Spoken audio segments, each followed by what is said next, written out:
Hey guys, tonight we're entering the only shopping mall where your future happiness is measured in pounds, shillings, and a good set of inherited curtains, the Victorian marriage market. Forget dating apps, forget awkward office crushes, and forget being ghosted by someone who just wasn't ready for a relationship.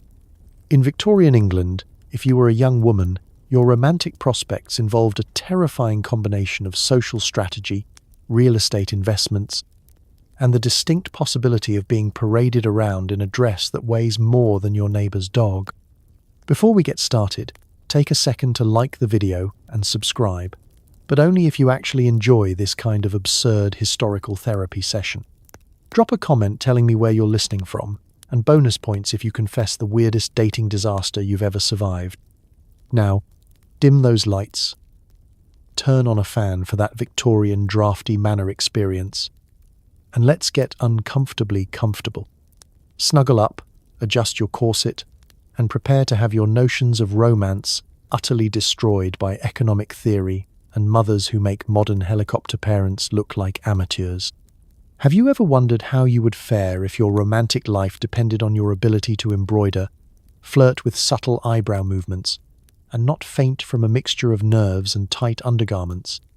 Would you survive the scrutiny of 100 beady-eyed chaperones, all judging the angle of your handshake? Could you charm a suitor using only conversational Latin and the ability to play chopsticks on the piano? And most importantly, how many sheep would you be worth on the open market? And could you negotiate for at least one decent husband and a second breakfast? Congratulations, you've just woken up in London, 1855. Your mother is shaking you awake. There's a dance tonight, your hair has to be boiled into submission, and someone is already sharpening the family's social climbing boots. Good luck. You open your eyes to the scent of lavender water and a mild sense of dread. Congratulations, you're 16, it's the height of the London season, and your job is to look decorative, remain mostly silent, and hope you don't sneeze on the Queen. Breakfast is cold, your dress is colder, and the future? Well, it's as uncertain as your father's latest railway investments.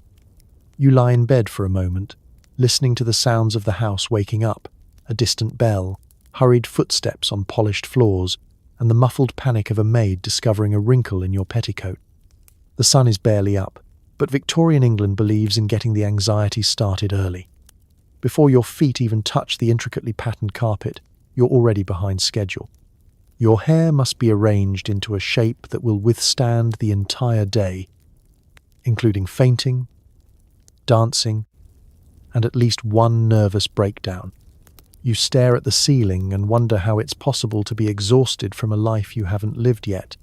Today is your first official day as a debutante, a word which here means publicly auctioned with extra embroidery.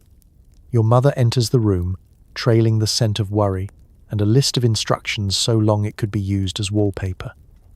She surveys you as if you are both her beloved child and a particularly risky stock option. "Sit up straight, darling," she says, "and for heaven's sake, try not to look intelligent. It scares the men."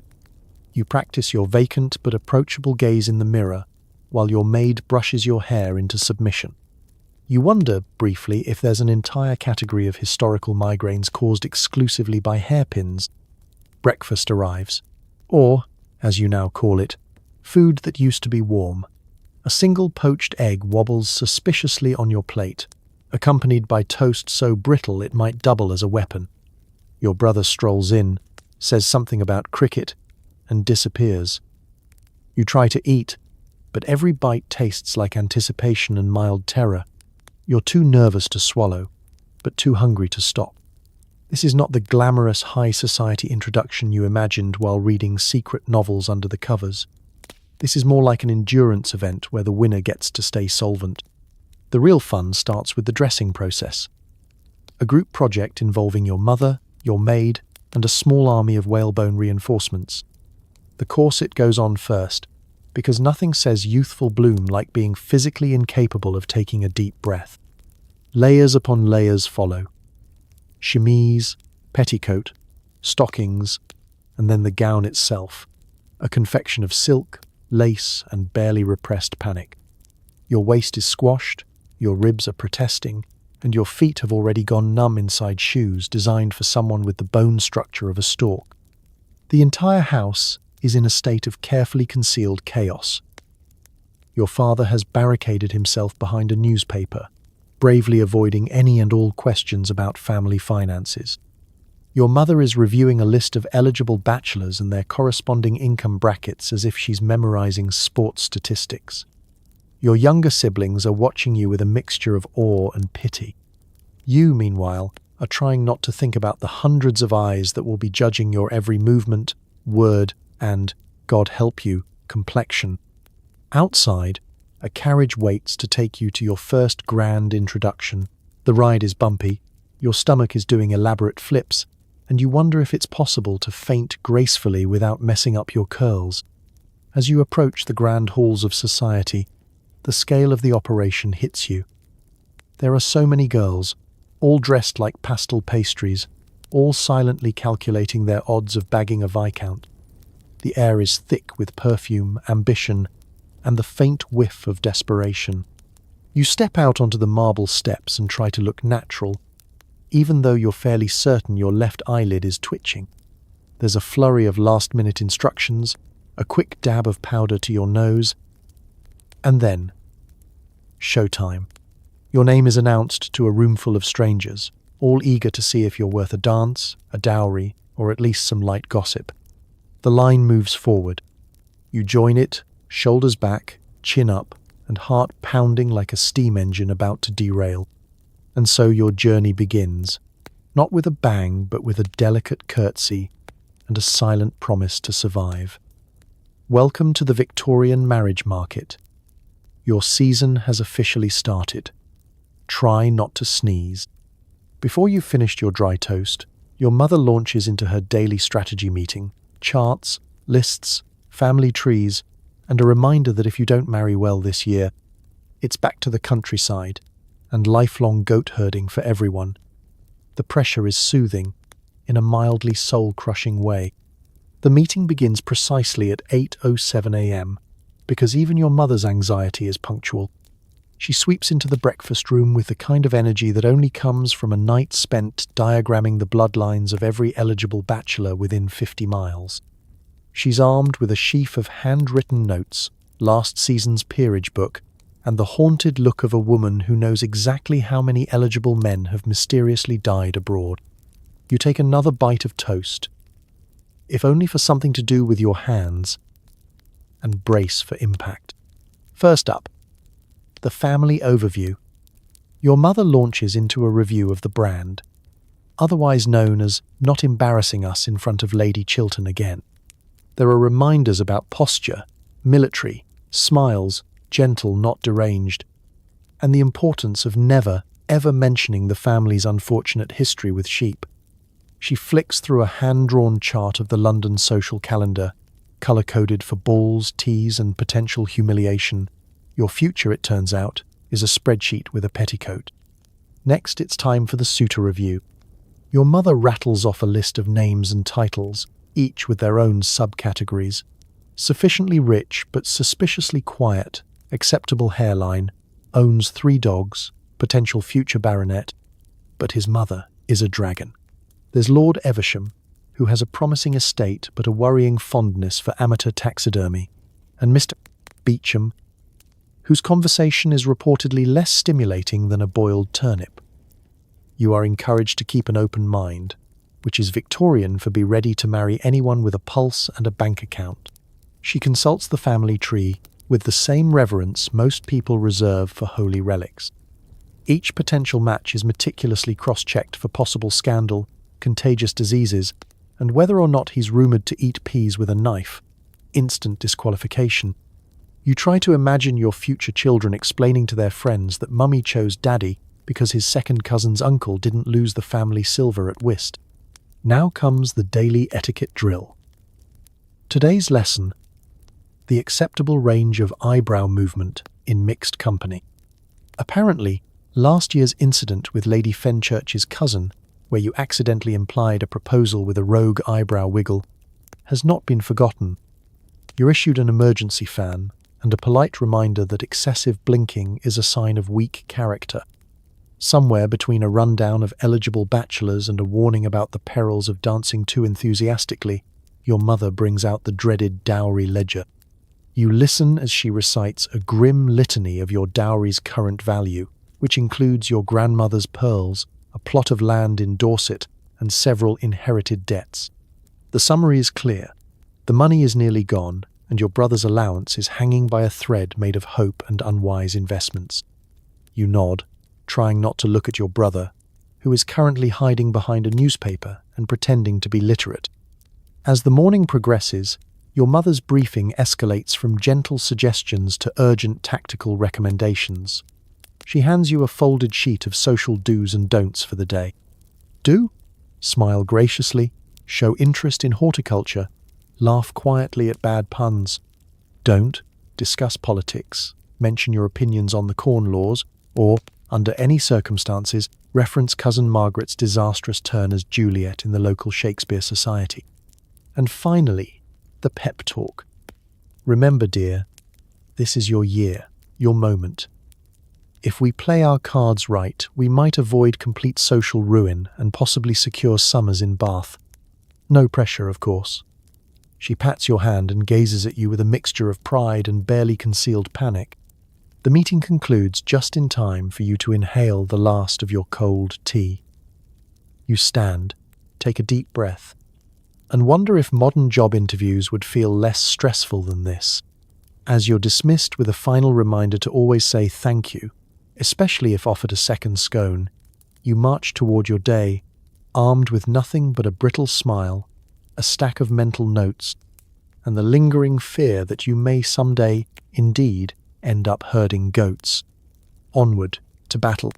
Time to get dressed, by which I mean voluntarily compress your lungs into a space the size of a bread box. Your maid pulls the laces tighter.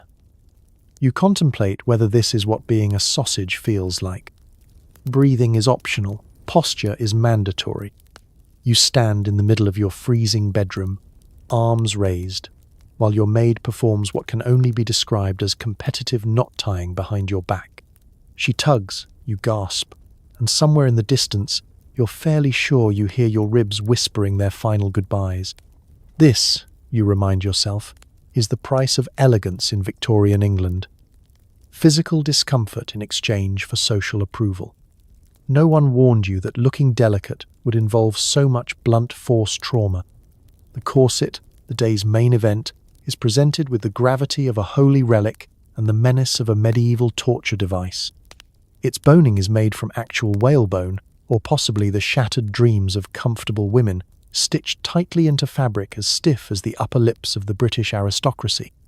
Your mother insists that one can never be too well supported, which is rich coming from a woman who's been practicing shallow breathing since 1839.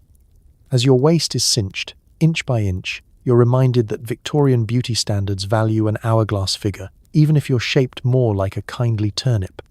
You've read about fainting couches and always assumed they were decorative, but now you realize they're absolutely necessary. It's less I swooned from joy and more I lost consciousness because my spleen is touching my tonsils. Once you're sufficiently compressed, you're wrapped in layer after layer.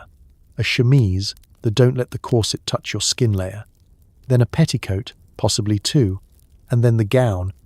Yards of heavy fabric, lace, and the weight of ancestral disappointment. By the time the last button is fastened, your range of motion is roughly that of a T-Rex trying to reach a top shelf. If you drop something, it's dead to you. Victorian etiquette books never mention the graceful retrieval of a lost hairpin because it's physically impossible. Moving, let alone sitting, becomes an ordeal best performed with a team of spotters. Every step must be calculated. A glide here, a tiny curtsy there, always careful not to trip on your own hem and go down like the world's saddest domino. You fantasize about pajamas with the wild intensity of a castaway dreaming of fresh water. Your maid, sympathetic in the way only someone who's never worn a corset can be, assures you it gets easier. You're not convinced. Outside your door, your mother paces, waiting to inspect your silhouette for the appropriate lines. She's wielding a tape measure and the soul-crushing determination of a woman who's had one too many cups of strong tea. "Excellent, dear.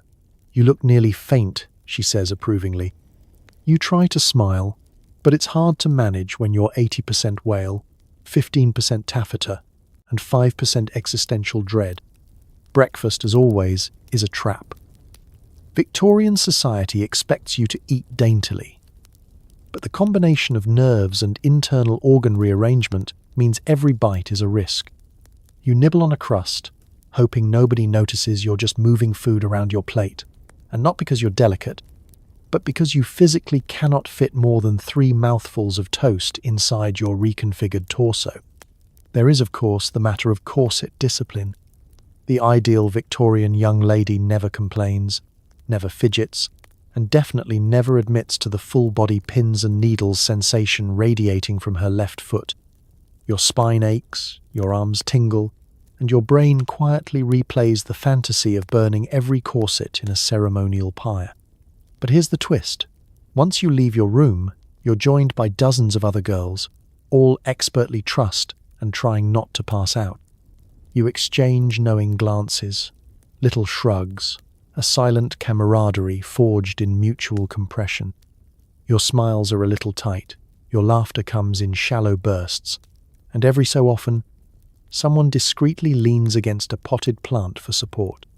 As you totter out the door, posture perfect, lungs minimal, you realize that dressing for success in the Victorian marriage market is less about fashion and more about learning how to survive an entire day while wrapped in socially approved armor. You can't run, you can barely sit, but you look the part, and in Victorian England, that's what really counts. Now, onward to public inspection. Just don't sneeze, or you might burst a seam. You step into layers of fabric, ruffles, and whalebone so dense you might legally qualify as a ship. Every stitch says marriage material, even if you can't lift your arms above your head. Comfort is for the lower classes. You start the morning standing on a thick rug, while 2 maids circle you like highly critical vultures, holding up sleeves, petticoats, and something suspiciously called a modesty panel. The process is less like getting dressed and more like being gently smothered by the textile industry. The first layer goes on, a chemise, thin and sensible, whose sole purpose is to protect your more expensive clothing from the dangers of your own human existence. Then comes the corset, which has already performed its daily act of vengeance on your ribcage. And after that, the petticoats, several, if your mother has her way, and each one designed to make sitting down feel like a competitive sport. After the petticoats comes the crinoline, which is less an undergarment and more a mobile fortress of hoops and wires. It makes every doorway a test of spatial reasoning and every staircase a calculated risk. You discover, much to your horror, that if you stand too close to a heat source, your entire lower half might go up like a festive but deadly bonfire. But all is fair in love and architecture, and you must create the correct silhouette, even if it means living in fear of passing candles. With the underlayers complete, the dress itself finally arrives, floated in by a maid with the solemnity usually reserved for sacred relics. There are bows, ruffles, and hand-stitched details only visible if someone is both extremely nosy and 5 inches from your waist. You slide into the sleeves, try not to dislocate your shoulder, and then stand perfectly still as your dress is buttoned, hooked, and laced from top to bottom. The entire affair takes nearly an hour, and leaves you questioning if the future will involve anything as scandalous as independent movement. The colour of your gown, you are reminded, is blush rose with a hint of subdued hope, which is to say, an inoffensive shade that ensures you'll stand out just enough to seem interesting, but not enough to startle the vicar. The hem is trimmed with lace painstakingly handmade by women with better eyesight and less social anxiety. Your skirt is so wide that you can't see your own feet, and the bodice is so tight that you feel a little dizzy every time you smile for more than 3 seconds. Accessories are next. Gloves, because nothing says marriageable like hiding your hands. Slippers, which are delicate, beautiful, and provide all the support of a damp tissue. A shawl, just in case a draft gets any ideas. And, of course, the pièce de résistance, a hat large enough to serve as emergency shelter should the weather turn. As you examine yourself in the mirror, you realize you resemble a wedding cake with anxiety issues. You are swathed in enough fabric to upholster a modest train carriage, and your hairstyle, held aloft by at least 3 types of pins and possibly the blessings of an ancient spirit, adds an additional 4 inches to your official height. Any sense of individuality you once had is now safely smothered beneath 3 layers of ruffles and a cascade of artificial flowers. Movement is no longer about convenience, but choreography. To turn, you must rotate your entire body like a well-mannered steamship. To sit, you lower yourself gently, praying the wires in your crinoline do not snap and catapult you into the nearest footman. If you drop your fan, you simply leave it for dead. No one expects a rescue mission. The effect, of course, is stunning. Every aunt and chaperone will nod in approval. Every eligible bachelor's mother will quietly assess your worth in square yards. The ultimate irony is that all of this effort, hours of dressing, pinning, and pretending you don't have internal organs, is not about comfort or self-expression. It's about sending one clear message. You are ready to be purchased, displayed, and paraded like fine china. Comfort is for those who have nothing to prove. In the Victorian marriage market, you're not just dressed, you're weaponized. You sit with your brothers, who get actual food, actual plans, and actual job prospects. Your future, meanwhile, depends on the viscosity of porridge and whether Lord Fancypants III thinks you're agreeable. The morning table is set for 8, and yet it somehow feels like the world's most awkward job interview. Your eldest brother, Charles, is already devouring a mountain of sausages, reading the latest news, and making comments about parliamentary reform, none of which you're allowed to care about. Your younger brother, Freddie, is making heroic attempts to balance jam on his spoon while simultaneously plotting his future as a cavalry officer, explorer, or, if all else fails, enthusiastic loaf about town. You, meanwhile, are allotted a delicate mound of porridge that looks suspiciously like something left behind after a mild flood. Breakfast for Victorian gentlemen is a noisy, confident affair, with topics ranging from the price of wheat to the rumoured scandal involving Lady Cottlebury's runaway horse. Your brothers debate politics, talk about travel, and discuss investments as if they've already been handed the keys to the universe. You attempt to join in, only to be gently shushed by your mother, who reminds you that ladies should never trouble themselves with affairs of state or, heaven forbid, stock dividends. Instead, your responsibilities are more culinary. You must eat daintily, never slurp, and certainly never express any enthusiasm for food. Enthusiasm is for men with working futures and no corsets. Your brothers, between bites of kipper and buttered toast, joke about fencing lessons and next month's hunting trip. You try to look interested while also calculating whether the raisins in your porridge are a sign of affection or just the kitchen's attempt at variety. At some point, your mother interjects with a list of upcoming balls and tea parties, all of which you're expected to attend, catalogue, and survive with your reputation and your hair intact. The boys exchange looks of profound relief that their invitations will mostly involve sporting events, club dinners, and the occasional diplomatic blunder. You try not to imagine spending another evening talking about weather patterns, embroidery, and, if you're feeling especially rebellious, maybe literature, as long as you can phrase it as improving to the mind. The conversation turns to prospects. Charles asks you, with the subtlety of a freight train, if you've met anyone promising. You manage a non-committal smile and stir your porridge, which is rapidly achieving the consistency of wet cement. Your mother seizes the moment to remind you that young ladies should always be on their guard against fortune hunters and men with suspiciously large sideburns. Freddie grins and asks if you'd rather marry a duke or a pirate. You reply, as always, whichever one lets me eat something besides porridge. It's a study in contrasts. The boys are actively encouraged to have opinions, ambitions, even hobbies. They can travel, gamble, and fail spectacularly. safe in the knowledge that a minor scandal only adds to their charm. You, on the other hand, must perfect the art of saying nothing at all while somehow radiating both charm and modesty, like a particularly polite ghost.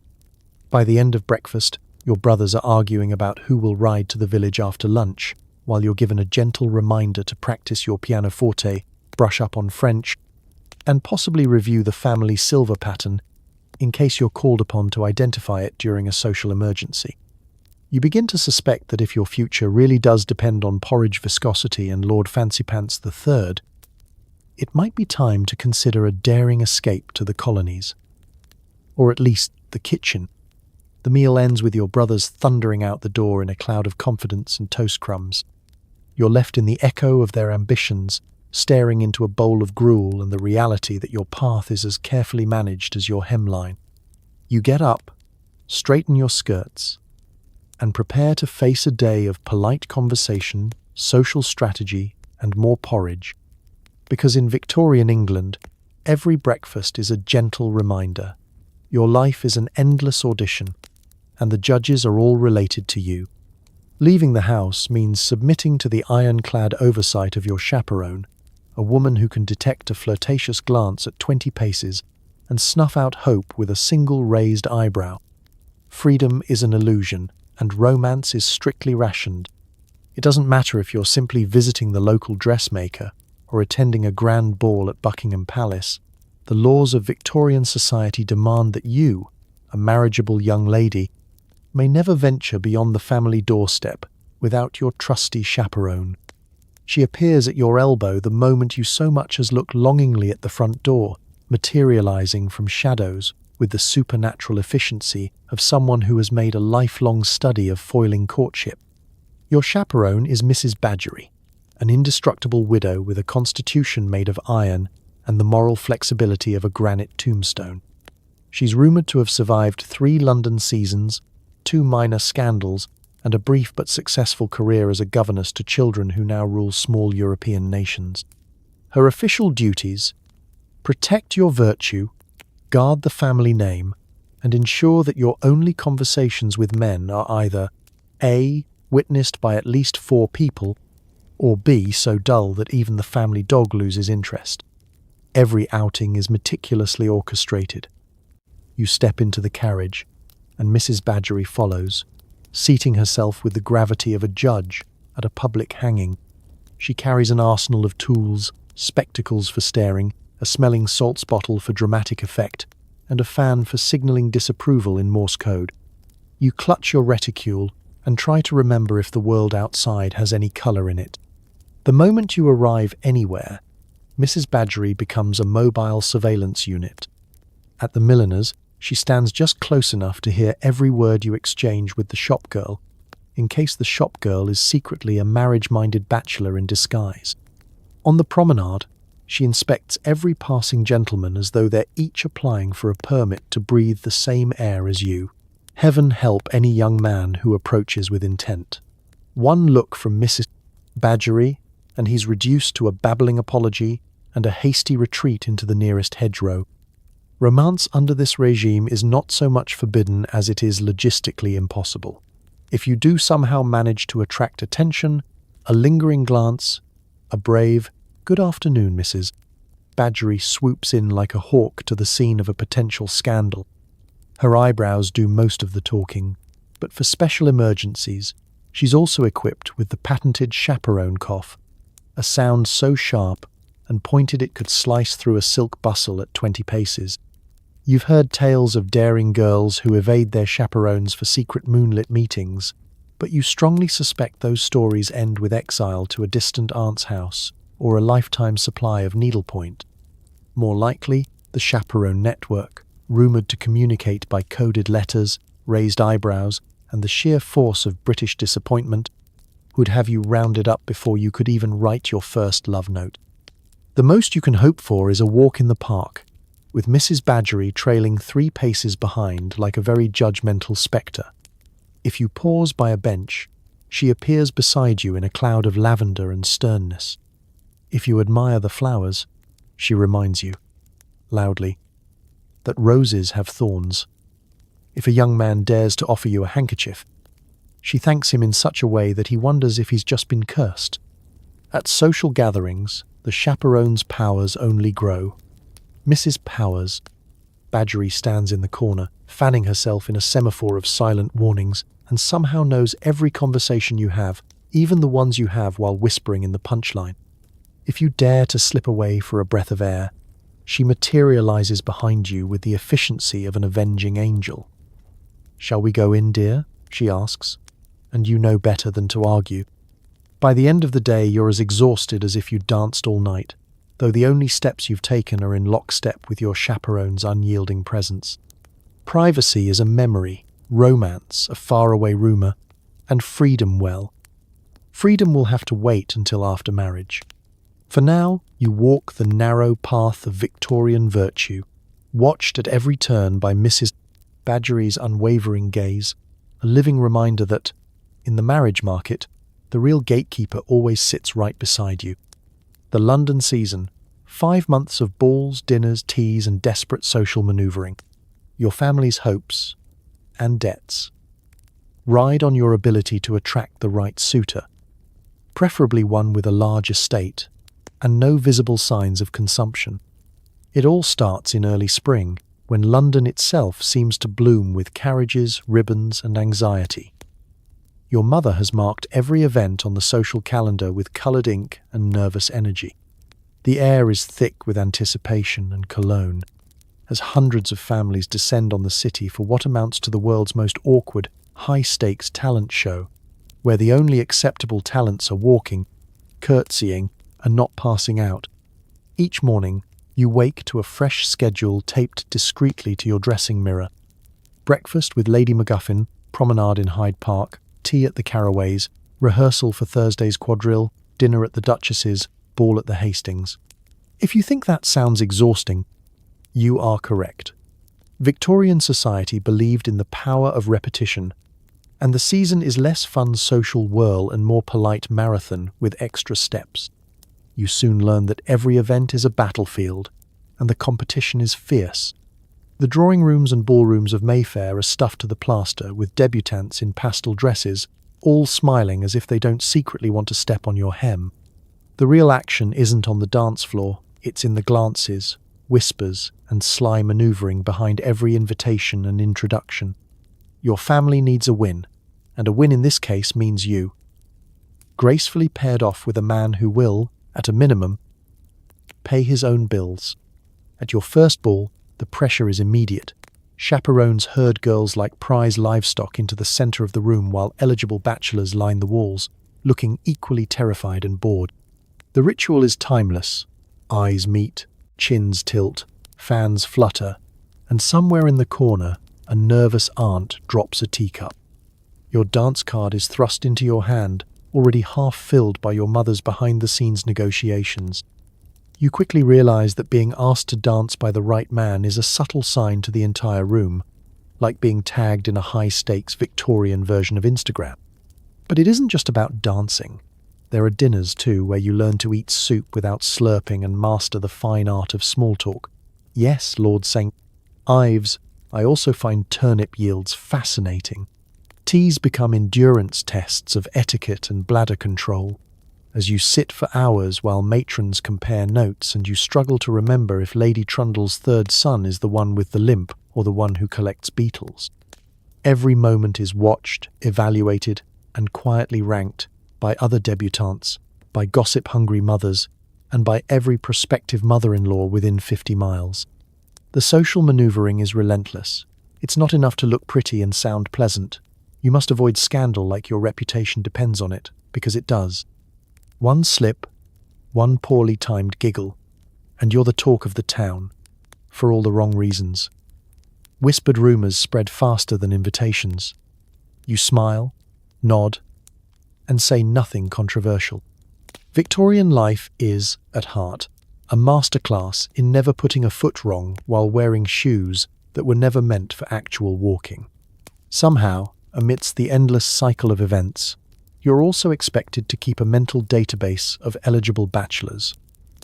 Who is rich but mean? Who is charming but poor?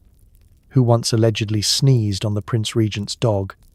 Your mother's coded notes a little help. Sensible jawline and decent prospects don't make for thrilling dinner conversation, but apparently, that's what separates future duchesses from future cautionary tales.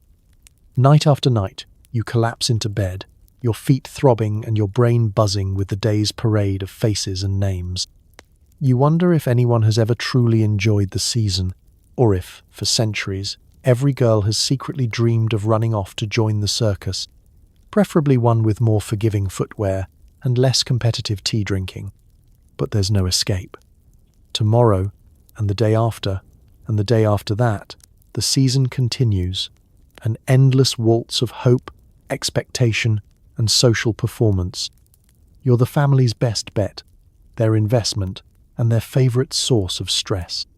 All you can do is keep smiling, keep dancing, and hope you land yourself an estate, a title, and at least a suitor who doesn't cough ominously during dessert. At your first ball, you're handed a dance card, a tiny book that determines your destiny. You worry more about filling it than you've ever worried about algebra. Every dance is an audition. Every partner is a possible mortgage payment. It's hard to overstate just how much pressure a small rectangle of paper can hold. The dance card is delicate, decorated with flowers and calligraphy, but it might as well be a legal document. Each blank space is an opportunity or a potential social crisis. At the top, your name is written in your very best copperplate. Below, an anxious row of empty lines, waiting to be filled with the names of hopeful bachelors, mediocre waltzers, and the odd cousin pressed into service for the quadrille. You take your place along the wall of the ballroom, squeezed between other debutantes who are also pretending not to panic.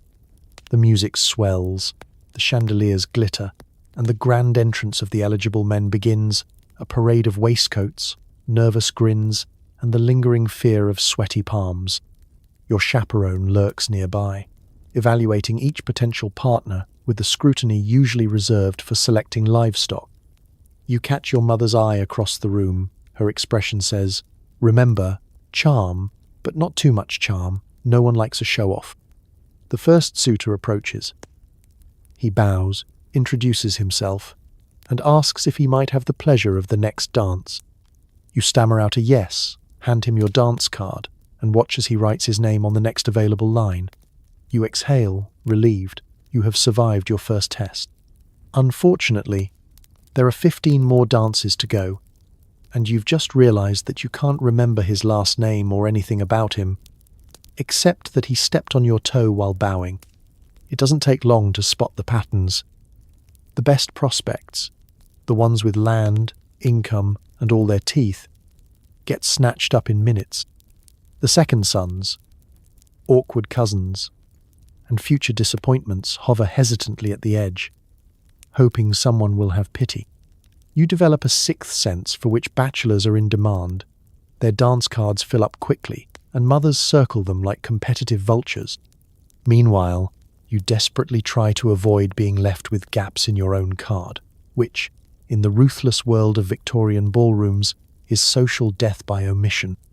The act of filling a dance card becomes a high-stakes diplomatic negotiation. Accept too many invitations from the wrong men and risk being labelled indiscriminate. Turn down a promising match and your mother might faint from the sheer stress. Worse still, you're never quite sure what's being signalled. Is this gentleman genuinely interested? Or did he just lose a bet? And what about that mysterious lord who asked for the supper dance? Does that mean he's serious? Does it mean you should avoid the punch bowl in case you spill something down the front of your blush pink gown? In between dances, you linger by the refreshment table, balancing a cup of lukewarm lemonade and praying someone will rescue you from both awkward small talk and a persistent young man with suspiciously clammy hands. Each time your card is checked, you feel like you're being audited. Your chaperone whispers reminders. Don't forget to thank him. Remember to smile. Please, for the love of all that is holy, don't mention the corn laws. The dances themselves blur together. Waltzes, polkas, reels. You spin around the room on the arm of a different young man every few minutes, making conversation about the weather, the beauty of the music, and, if all else fails, the remarkable size of the windows. You wonder if anyone has ever perished from excessive small talk. If not, you're about to make history. Occasionally, there are moments of respite, a surprisingly good dancer, a partner who makes you laugh, a song you genuinely enjoy. These are rare but precious. More often, you are focused on remembering not to tread on your partner's foot, keeping your gloves spotless, and praying that the sweat running down your back isn't noticeable. You marvel at the stamina required for all this, physical, emotional, and strategic. As the evening draws to a close, you examine your dance card, now filled with names and scribbles, a record of one of the most stressful evenings of your young life. You survived. You didn't faint. You didn't cause a scene. And, if you're lucky, you might have attracted the attention of someone who will eventually allow you to eat something besides porridge. The card goes into your reticule, a tiny, paper record of your standing on the marriage market. Tomorrow, the cycle starts again. And so does the anxiety over the next dance, the next name, and the next step toward matrimonial glory. Or, at the very least, social survival. Early in the evening, you experience your first rejection. A minor lord with a questionable mustache ignores your presence entirely. You pretend not to care, but your mother's stare says otherwise. The stakes are higher than a late-night game of Victorian poker. There's a special kind of humiliation reserved for the public, unspoken snub at a Victorian ball. You're standing beside a hydrangea the size of a small child, fanning yourself, and performing your best impression of elegant indifference. Around you, debutantes flutter like exotic birds, feathers and ribbons swirling in a cloud of anticipation. Across the room, Lord Basil Worthington, moustache waxed to perfection, surveys the crowd with all the warmth of a tax auditor. You straighten your posture and do your best. I'm effortlessly interesting smile, just in case he glances your way. He does not. In fact, he glides past you like you're part of the wallpaper, his gaze fixed on Lady Amelia, the one who manages to look mysterious while discussing root vegetables. To add insult to injury, his mother offers you a polite nod, then proceeds to examine your dress with the sort of scrutiny usually reserved for suspicious meat pies. The message is clear: not tonight, not ever, and perhaps consider improving your embroidery skills. You pretend you didn't notice, but the entire room has. Victorian society is a jungle, and the laws of social predation are merciless. Your mother, stationed on the sidelines with a steely-eyed flock of other matrons, gives you the look. It's the one that says, "Recover immediately, or we'll all be eating boiled turnips for the next 10 years. So you adjust your gloves, steel your nerves, and search for someone, anyone, who might help you regain your lost ground. A cousin, a friend, a passing potted fern. Anyone who isn't Lord Basil and his offensively perfect sideburns. You remind yourself that the only thing worse than being ignored is being seen to care that you were ignored. Your mother would rather you combust spontaneously than betray a flicker of disappointment. Around you, the party swirls on, as if nothing has happened, but you're painfully aware that this one snub will be dissected by the Chaperone network before midnight. Was it your dress? The angle of your curtsy? Did someone mention your unfortunate incident with the punch bowl last Easter? The possibilities are endless, and none of them are comforting. Social snubs in Victorian England are never isolated. They're little pebbles thrown into a pond, sending ripples through drawing rooms and tear rooms alike. You can already picture Lady Fenwick, the reigning queen of gossip, raising an eyebrow and writing your name down under questionable prospects. There goes your invitation to her famous Tuesday teas. The worst part is how quickly your confidence evaporates. Every laugh you hear from across the room sounds like it's at your expense. You question the way you're standing, the way you're breathing, the way your fan is held. Should you have picked the blue dress instead of the rose? Is your hairstyle already out of fashion? Is it possible to change your entire personality before the next dance? And then comes the consolation. A cousin offers to fetch you a glass of lemonade. Your best friend whispers a joke.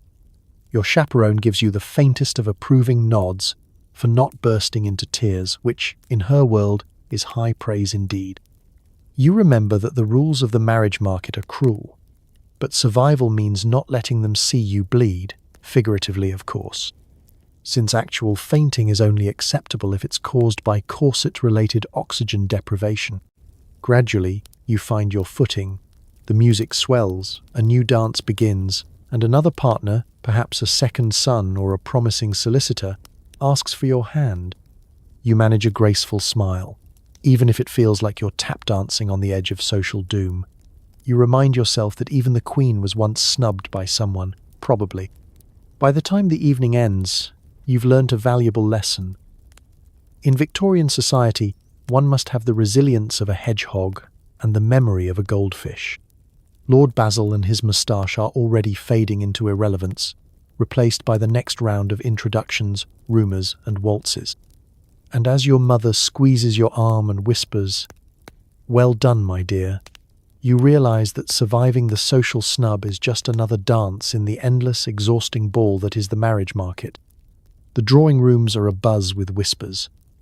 You quickly learn that reputation is currency, and one wrong word, one misplaced laugh, or a single incident involving a runaway pudding can ruin you forever. You are now a gladiator in a petticoat. This is the true Colosseum of Victorian society. The parlour, the tear room, the velvet-chaired sitting room, where battles are waged with raised eyebrows and veiled remarks. Forget duels at dawn. Here, your greatest weapon is a well-timed anecdote, and your greatest threat is Lady Brackenbury's infamous hearing, which can pick up the faintest whiff of scandal at 50 paces. Your life as a debutante is now measured out in teaspoons of tea and teaspoons of terror. Every conversation is an audition, every social gathering, a public trial. The real sport isn't croquet on the lawn or the endless parade of quadrilles, but the careful management of your own mythos.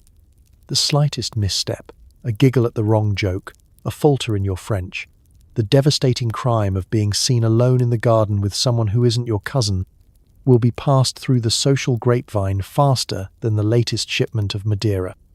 The games begin over tea, when Lady Fenwick leans in and asks, "Did you hear about Miss Worthington?" Her tone is innocent, her eyes predatory. A ripple of anticipation passes around the table. You learn quickly. In Victorian England, people don't exchange information, they trade in ammunition.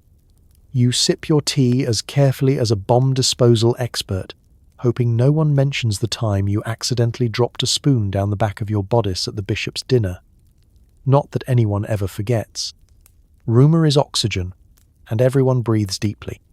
Your allies and rivals are sometimes indistinguishable, both eager to build you up or cut you down, depending on the hour and their proximity to the next eligible bachelor. Even the staff join in. Maids whispering in the hallway can move the needle of your reputation just as efficiently as a duchess at the top of the social food chain. Your chaperone warns you before every event. Speak little, listen more, and if you must share, make it about the weather or kittens. You take this advice to heart, but it's hard when your entire life is lived under the magnifying glass. You rehearse neutral expressions and mild opinions, perfect the art of the diplomatic laugh, and hope your shoes never squeak at the wrong moment. If you must sneeze, you do it quietly and, if possible, in another room. Some rumours are true, of course, but most are inventions, flimsy constructions built from a passing glance, a misunderstood comment, or a hem slightly out of fashion. The most delicious scandals always start with, "I really shouldn't say," or "It's probably nothing, but," and end with the victim's mother having to stage a strategic retreat to the seaside for nerves. There is no presumption of innocence. There is only the hope of swift and merciful amnesia. You become hyper-aware of your own legend. Are you the girl who tripped on the grand staircase, or the one who fainted into a punch bowl? Worse, are you the subject of that week's great debate? Did you or did you not dance twice with Lord Mudgeon? who everyone knows smells faintly of onions. You learn to wear your composure like a suit of armor, to laugh off the barbs, to smile serenely as your reputation is diced, sautéed, and served up for public consumption. Yet, amid all the sharp tongues and sidelong glances, you discover small mercies, an unexpected ally, a friend who changes the subject at just the right moment, or a rare compliment from an elder who remembers when gossip was delivered by carrier pigeon. Sometimes, with luck and a steady hand, you can even redirect the river of rumours, nudging a scandal onto a rival who forgot to curtsy to the right aunt. By the end of the evening, you're exhausted not from dancing but from mental gymnastics. You survived another night in the gladiatorial arena of Victorian society, where the wounds are invisible but the scars are permanent. Tomorrow will bring new whispers and new wars. You'll need your wits, your patience, and a very thick skin. The pudding, you vow, will never escape you again. Afternoon tea, a ritual where alliances are forged and rivals are vanquished with passive-aggressive lemon slices. You pour, you smile, you pray. No one brings up last year's scandal involving your cousin and the Italian tenor. The tea table is a battleground, and you, armed with nothing but a porcelain teapot and your most unassuming smile, are right in the thick of it. Forget duels or fencing matches. True Victorian conflict is settled over scones, with each bite hiding the risk of sudden social ruin. The hostess, usually a matron with the diplomatic skills of a seasoned ambassador and the memory of a vengeful elephant, presides over the proceedings. She calls for silence with a gentle clink of her spoon, and the real games begin. Your job, as a debutante on the marriage market, is to look engaged but not desperate, charming but not fast, and interested in every tedious anecdote about Lady Fenwick's rheumatism. You quickly learn the art of pouring tea without shaking. Selecting just the right number of sugar cubes, 1 is proper, 2 is reckless, 3 is a cry for help, and making polite conversation that reveals absolutely nothing about your true feelings or the size of your dowry.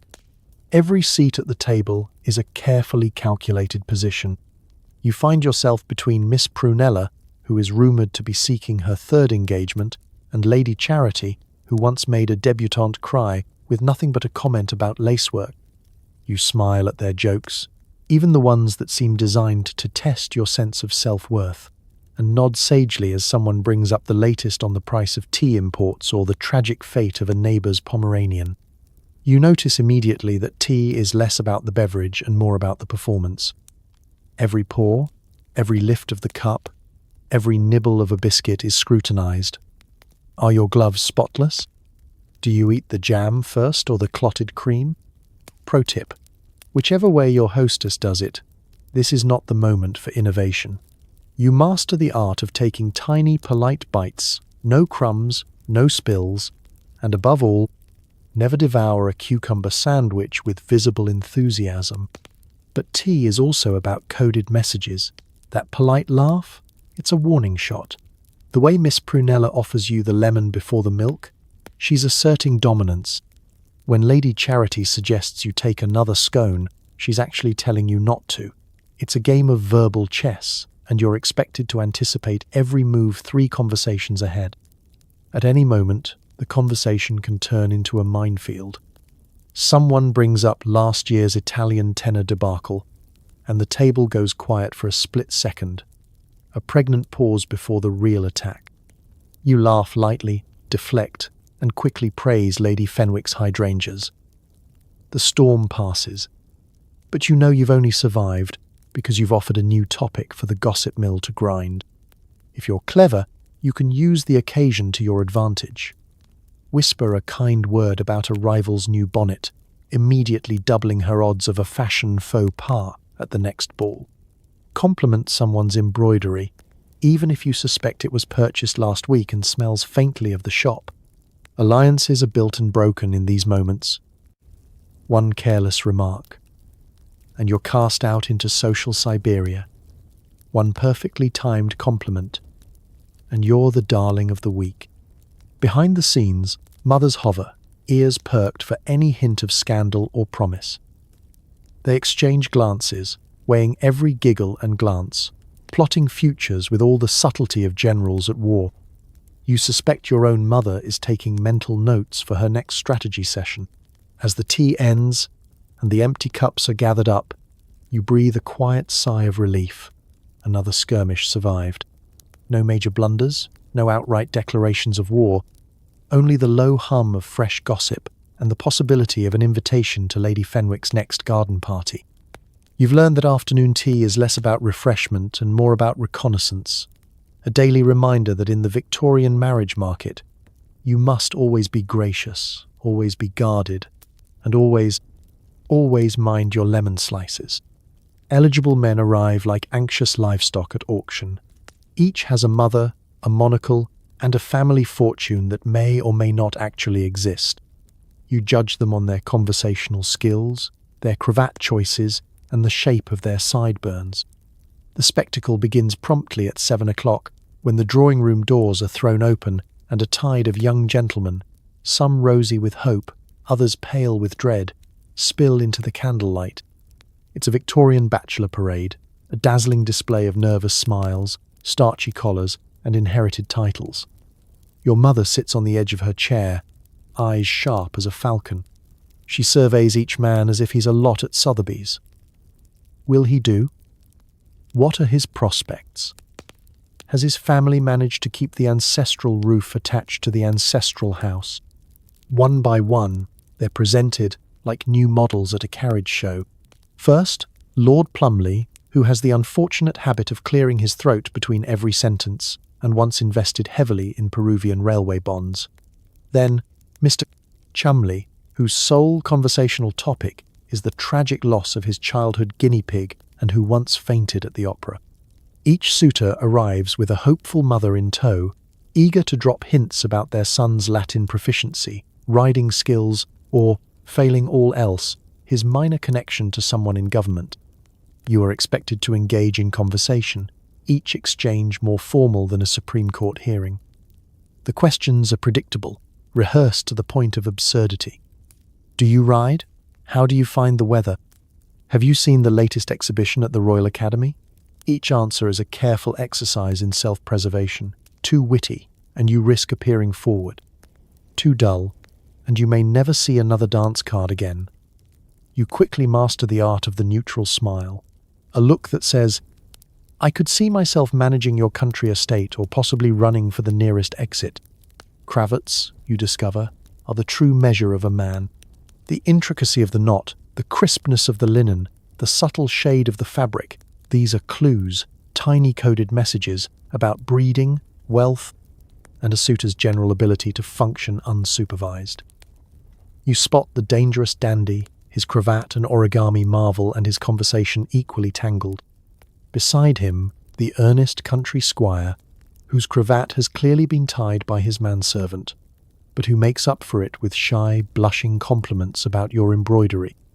And then there are the sideburns, a Victorian obsession. Some are sculpted to perfection, others seem to be the result of a dare or a minor carriage accident. You and the other debutantes cast sidelong glances, silently ranking the men in order of sideburn quality. Handsome, but perhaps overzealous with the pomade, whispers your friend behind her fan. That one's sideburns could shelter a small woodland creature, murmurs another. It's a competitive sport, sideburn judgment. You're an amateur, but the standards are high. Of course, behind every eligible man is an even more formidable mother, clutching her reticule and a list of desirable qualities for her future daughter-in-law. The maternal gauntlet is brutal. A misstep in conversation, a failure to appreciate her son's knowledge of Greek tragedy, and you're out. You quickly realize that marrying a suitor is only the beginning. The real challenge is passing the mother-in-law test. As the evening wears on, the parade continues. You try not to look visibly exhausted as yet another young man approaches, launching into his well-rehearsed small talk with a lady speech. You nod at stories of country estates, listen to accounts of distant uncles, and attempt to look genuinely interested in the price of oats. Occasionally, there's a flash of real connection. A smile that lingers, a shared joke about the length of the supper queue, a glimpse of kindness behind the carefully rehearsed exterior. You file these moments away, small treasures in a sea of social transactions. At the end of the evening, you retreat to the sanctuary of your bedroom, mind whirling with names, faces, and sideburns. The parade of suitors is over, for now. Tomorrow, it will begin again. The Victorian marriage market waits for no one, and you, well, you'll be ready. With another neutral smile and a sharper eye for cravat technique. Behind the scenes, your father and a prospective father-in-law engage in the ancient art of how much is she worth. Spoiler, it's less than you'd hoped, but more than the family cat. The drawing room has never felt more like a stock exchange. As you sit embroidering a pillowcase with as much serenity as you can fake, the real action is taking place behind closed doors. Doors thick enough to muffle most of the negotiation, but thin enough to let you know your future is currently being calculated in guineas and livestock. The process is both businesslike and slightly surreal. On one side of the mahogany desk, your father, looking more nervous than he ever did during the Corn Laws. On the other, the father of your most promising suitor, whose own poker face could win medals at the annual Disappointment Olympics. In Victorian England, love may be whispered about in poetry, but marriage is strictly a numbers game. Your dowry is itemized, cross-checked, and if needed, quietly exaggerated. There's a careful balancing act between making your family seem comfortably well off, never desperate, never nouveau riche, and not so grand that the other side suspects you're hiding a sinister cousin in the attic. Items are laid out. The value of your grandmother's pearls, the Dorset land, slightly swampy but full of potential, and the infamous set of family silver that no one can ever quite locate. It's the world's least romantic shopping list. The negotiations are long and, from what you can hear, painfully awkward. Both sides employ their own strategies. Your father tries the reluctant seller approach, casually implying that daughters of your quality are, frankly, a rare commodity, and that perhaps a higher settlement could be justified. The prospective father-in-law counters by suggesting that while his son is a catch, he has other options, some of them, presumably, with larger tracts of land or, at the very least, better dairy cows. Meanwhile, you try not to listen, but every raised voice, every pause, every cough sends your imagination racing. Is your future being haggled over the number of teaspoons in your hope chest? Has the subject of your cousin Margaret's incident with the cake knife been brought up as a mark against you? Is there a silent deduction being made for your tendency to speak your mind? In the Victorian marriage market, even a sharp wit can be seen as a liability, especially if it's sharper than the family cutlery. Your mother offers you tea and pretends to be entirely unconcerned, though you know she's mentally tallying up your trousseau and silently cursing the family's lack of a third carriage. You wonder, as you sip, whether somewhere out there's a family in Surrey doing the same negotiation for a second son with a weak chin and a taste for dramatic poetry. Finally, after what feels like an eternity, the two fathers emerge. Faces are impassive, but you know the outcome by how your father immediately asks for a stiff sherry and your mother allows herself a discreet sigh of relief. The deal is done, or at least provisionally arranged. You're now officially more valuable than the cat, but still slightly less than the contents of the wine cellar.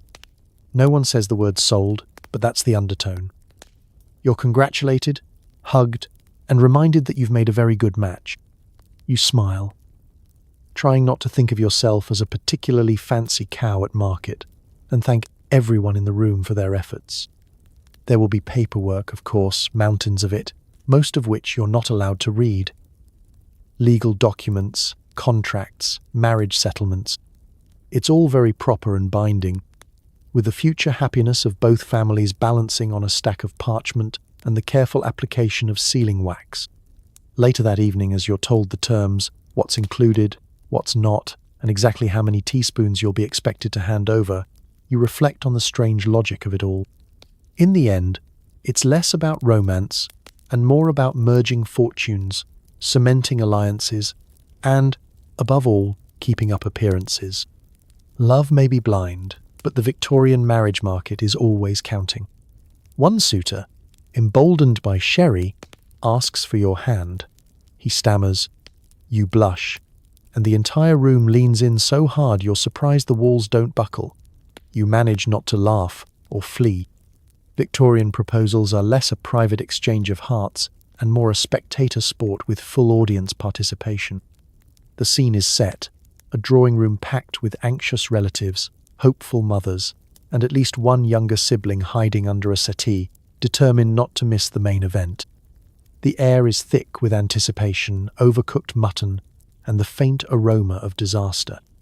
Your suitor approaches with all the confidence of a man who has practiced his lines in the mirror, recited them to his horse, and now finds himself completely betrayed by both. He clears his throat.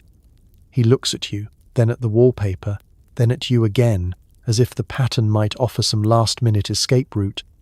Miss your name, he begins. I have long, that is to say, I have deeply, your hair is particularly fine this evening. At this point, your mother sets down her teacup with a sound that can only be described as loaded. Your father pretends to read the newspaper upside down. Your suitor soldiers on, undaunted.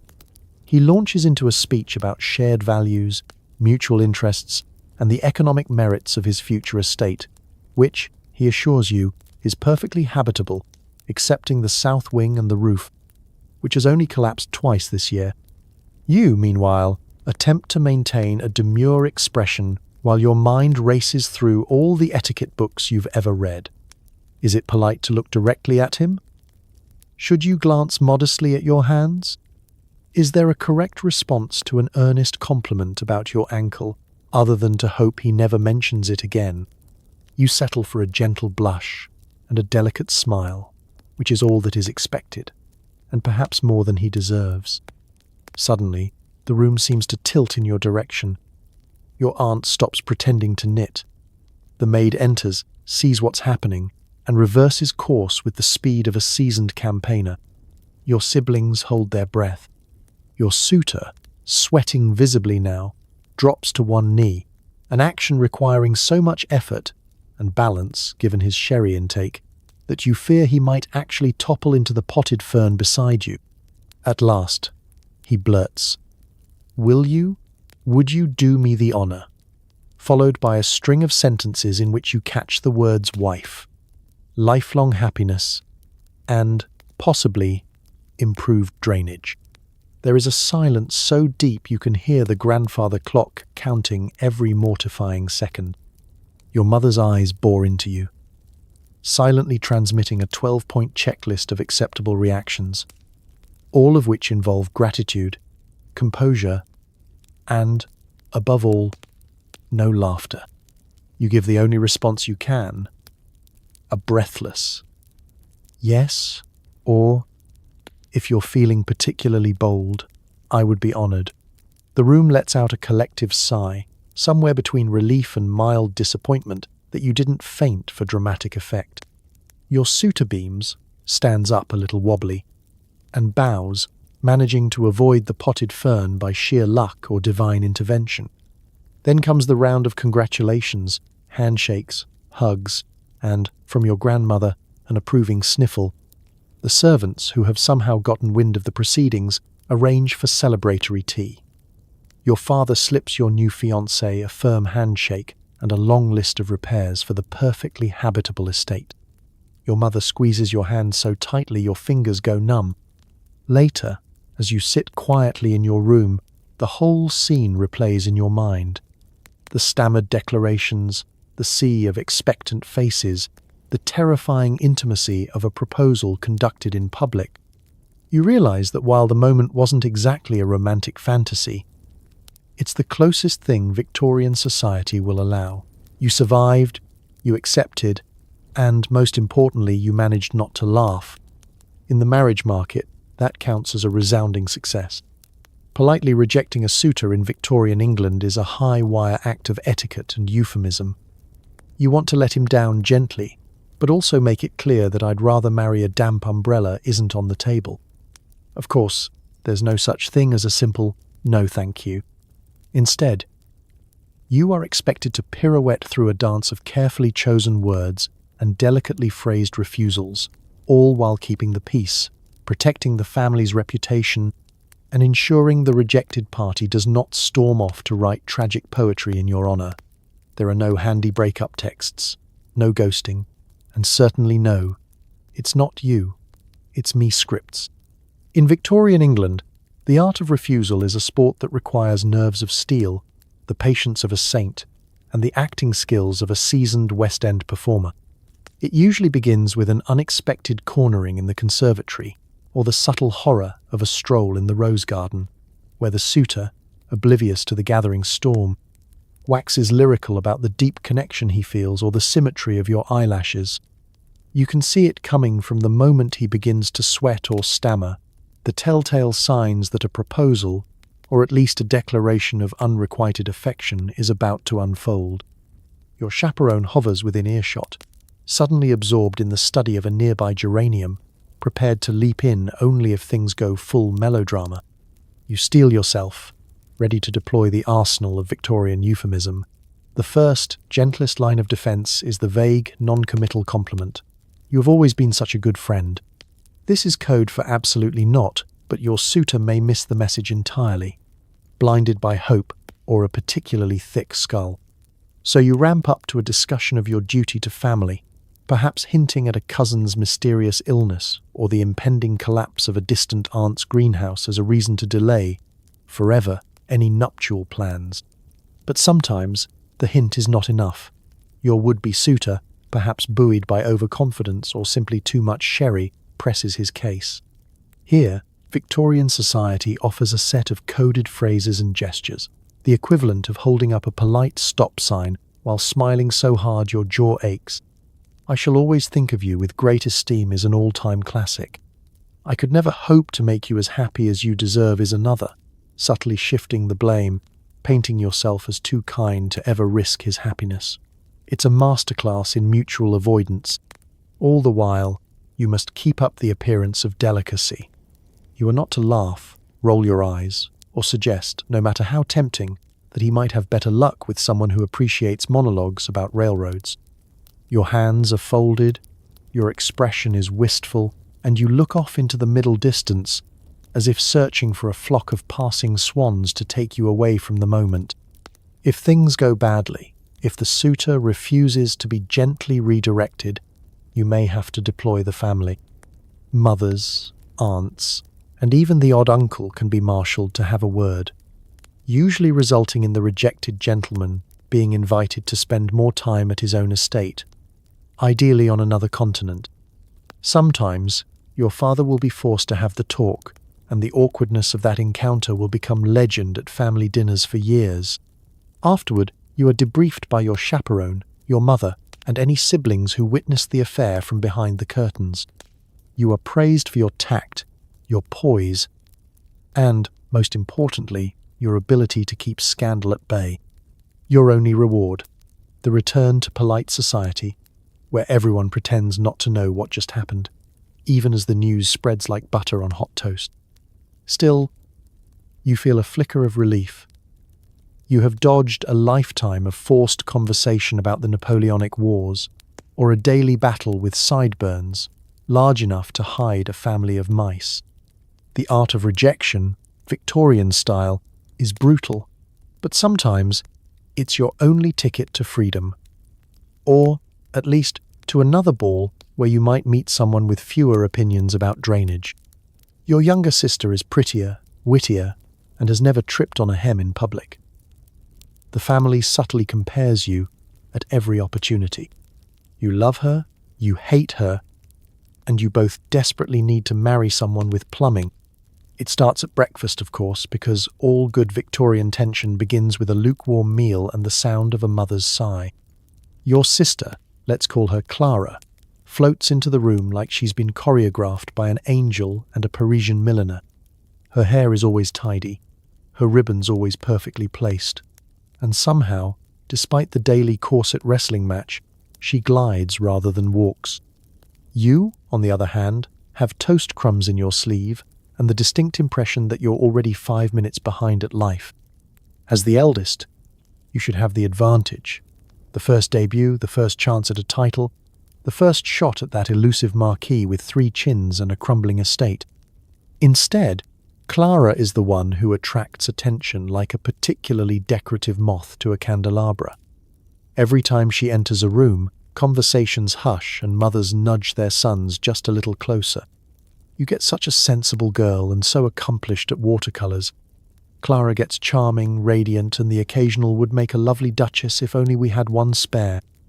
The competition is mostly unspoken, but the score is always being kept. Your mother quietly compares dance cards at the end of every ball, eyes flicking over the lists with the subtlety of a seasoned bookie. Aunt Mildred mentions for the 3rd time this week that Clara's French accent is adorable, while yours is serviceable. The local vicar asks after Clara's charity work, and only belatedly remembers you helped organise the annual scone sale, which is apparently less impressive than nursing the sick, even if she only did it for the wardrobe change. Clara, to her credit, rarely gloats. She smiles serenely, insists you have the finer cheekbones, and once lent you her favourite shawl when your own was devoured by a passing sheepdog. But the rivalry seeps into everything. Who gets the better dance partners? Who receives the choicest invitation? Who can recite Byron without stumbling on the word tumultuous? Sometimes it feels as if you're both running the same 3-legged race, shackled together by family duty and a desperate need for a flushable toilet. Yet, despite it all, there's camaraderie too. No one else understands the soul-crushing boredom of afternoon teas, the terror of being left alone with Lord Bramble and his collection of teeth, or the exhausting pressure to remain upright and pleasant after 3 hours in shoes made for decorative purposes only. You and Clara share whispered jokes, coded glances, and a secret stash of illicit lemon drops hidden behind the family Bible. When things go wrong, when you trip during the quadrille, when she snorts while laughing at a viscount's joke, when your mother declares the family will be ruined unless at least one of you marries before Michaelmas, you find yourselves huddled together, plotting your escape to the continent or, failing that, a life as eccentric spinsters with matching cats. Clara braids your hair, you patch her gloves, and together you dream of husbands who won't mind if you occasionally say something clever at dinner. The rivalry, for all its small agonies, shapes you both. It keeps you sharp, forces you to master new talents, and occasionally, when you're lucky, makes you laugh at the absurdity of it all. The family may keep score, but you and Clara know that in the end, you're on the same team, a team fighting for dignity, happiness, and, above all, indoor plumbing. And so, armed with a little jealousy, a lot of affection, and a mutual determination not to marry anyone who still bathes in a tin tub, you face the Victorian marriage market together. Sisters, rivals, survivors. May the best woman win, as long as she takes the other with her. A change of scene. You're whisked off to a prospective suitor's family estate. It's cold. It's damp. And the silverware alone is worth more than your mother's jewellery. You try to look impressed while hoping not to die of boredom. The journey itself is its own trial, a rattling carriage ride over roads that have not seen a maintenance crew since the days of Henry VIII. Your mother sits stiffly beside you, clutching her reticule and rehearsing polite remarks about architectural features. The countryside rolls past, green and endless, and you suppress the urge to ask how far it is to the nearest train station. Your prospective suitor's estate finally looms into view, a sprawling mass of stone and ivy, with more chimneys than people and windows that haven't been washed since the last coronation. Inside, the house smells faintly of old books, wet dog, and the collective anxieties of generations. You're ushered into the grand hall, where family portraits glare down from the walls with expressions that suggest they disapprove of your hemline. Your hostess, the matriarch of the house, greets you with a handshake as crisp as her starched collar. She immediately embarks on a tour of the premises, pointing out the family's priceless collection of porcelain spaniels and a grandfather clock that may or may not be haunted. Your job, as always, is to be suitably impressed. You gasp in all the right places, over the drawing room's silk wallpaper, the library's crumbling leather tomes, the dining room's 16-piece candelabra that could double as weaponry in case of revolution. Your mother murmurs appreciative comments about fine Georgian craftsmanship and remarkable stables. Secretly, you're wondering if the heating system involves actual fire or just a robust faith in heavy curtains. Meals are formal, lengthy, and as cold as the marble floors. You sit next to your suitor, who spends the first course describing his horse's digestive troubles and the second asking if you prefer turnips or parsnips. Conversation is a minefield. Say too much, and you risk looking forward. Say too little, and you become the subject of whispers about your unfortunate shyness. The highlight of the evening is a heated debate about sheep breeding techniques, during which you master the art of the blank but attentive stare. After dinner, you're expected to entertain yourself in the drawing room. The options are as varied as they are underwhelming. You can play whist with the elderly aunt who cheats with alarming frequency, or join your suitor's sisters in a round of Guess the Spice, which is somehow less exciting than it sounds. You and your mother share glances across the room, silently communicating the universal language of when can we politely leave. The estate itself is beautiful, in the way that draughty castles are beautiful, picturesque from a distance, and distinctly less appealing up close. You take a tour of the gardens, which are mostly mud, and the stables, which are mostly horses. Your suitor tries valiantly to impress you with tales of family history. That tree over there was once looked at by the Prince Regent, or possibly just someone who looked like him. You respond with practiced enthusiasm, nodding as if being told the secrets of the universe, when in fact you're desperately calculating how many more days until you return to civilization and central heating. At night, you retire to a guest room large enough to host a small orchestra, but heated only by the memory of last summer's sun. You pile on wool blankets and listen to the wind howling through ill-fitting window panes. Somewhere in the distance, a fox shrieks, or possibly a relative with indigestion. You write a letter to your sister describing the estate's finer points.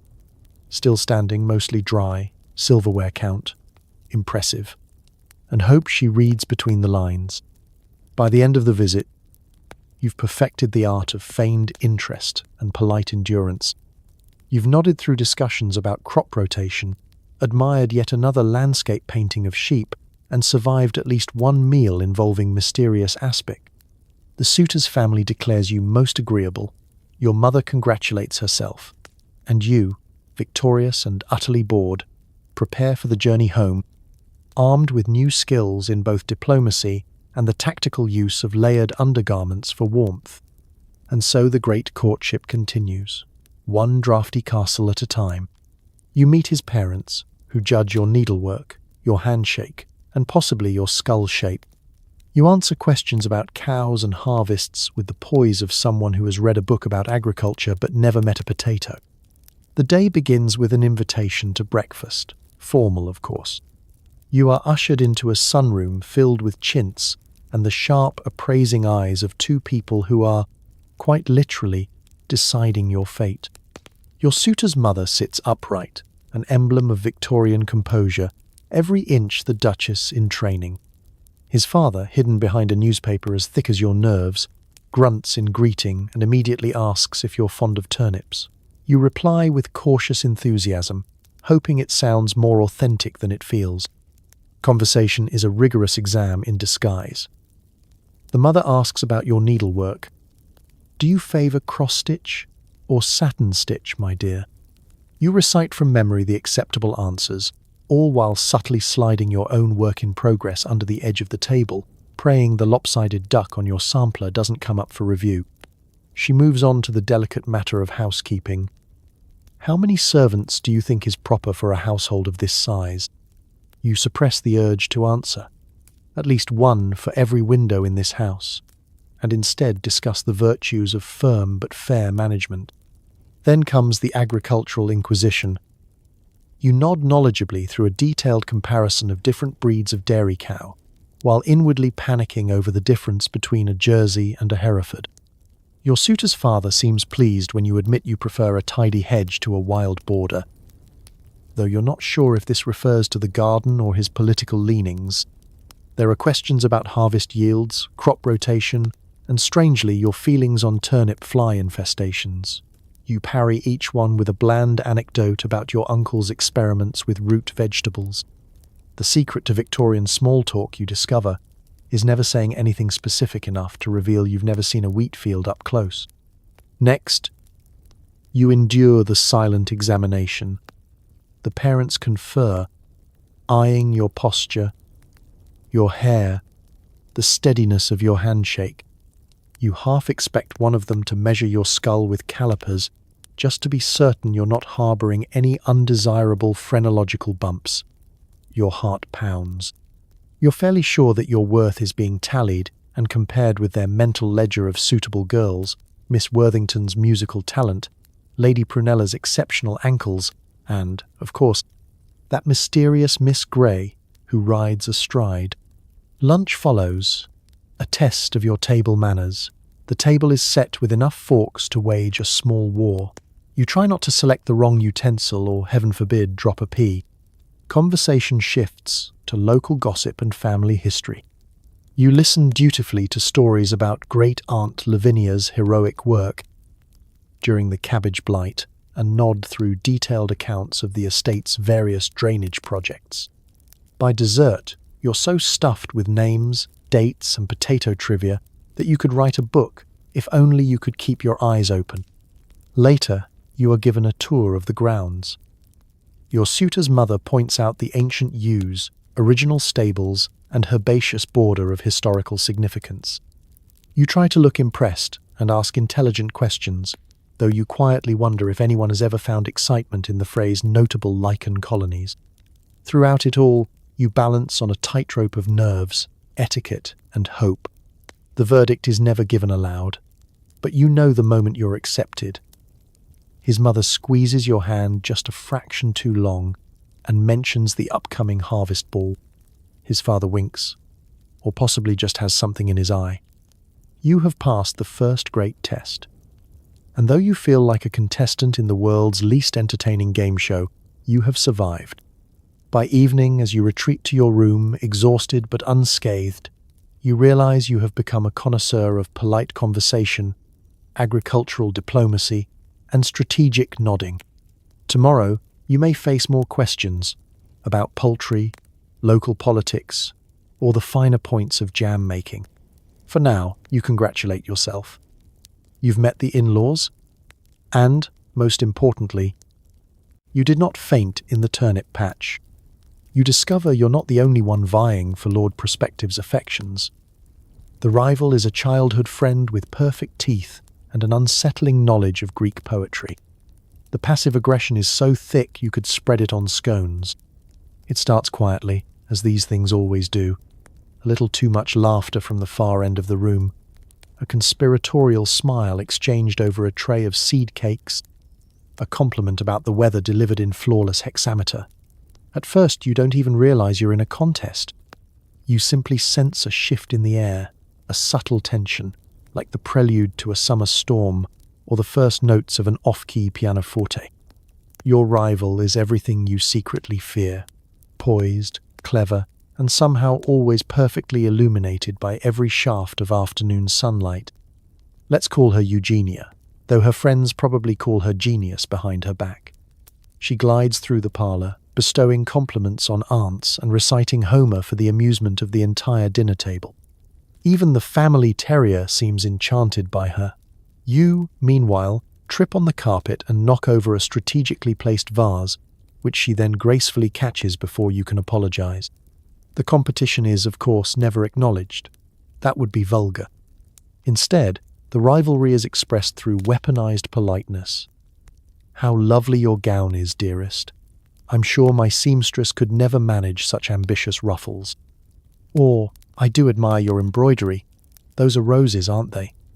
How charmingly abstract. The real art of Victorian society isn't what you say, but how you say it. Every smile a veiled critique, every compliment edged with a warning. At tea, Lord Prospective offers you the first slice of cake, but Eugenia deftly takes the sugar tongs and adds the precise number of lumps he prefers, all while launching into a spirited discussion about the poetic symbolism of tea leaves. You try to steer the conversation towards something you know, perhaps the local charity bazaar, but Eugenia is already regaling the room with tales of her time in Italy, her close brush with a volcano, and the Sicilian fisherman who predicted her destiny. The assembled parents listen, rapt. As you quietly adjust your gloves and consider the pros and cons of a life spent as a quiet spinster with a collection of ferrets. By afternoon, the contest has spilled into the garden, where you and Eugenia find yourselves vying for Lord Prospective's attention during a stroll along the rose walk. She recalls, with studied nonchalance, the Latin names of every flower, while you scramble to remember the difference between a daffodil and a dahlia. At one point, she quotes Ovid. You counter with a well-timed joke about manure, which gets a laugh, though perhaps not from the intended audience. Evening brings the ultimate test, a game of charades. Eugenia naturally selects Odysseus and brings the house down with her impression of a shipwreck. You end up as Turnip, which you play with dignity, if not drama.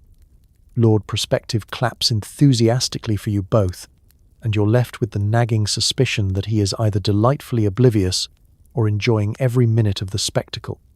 All the while, your mother is in the background, watching the social chess match unfold, quietly encouraging you to be yourself, but perhaps a bit more like Eugenia.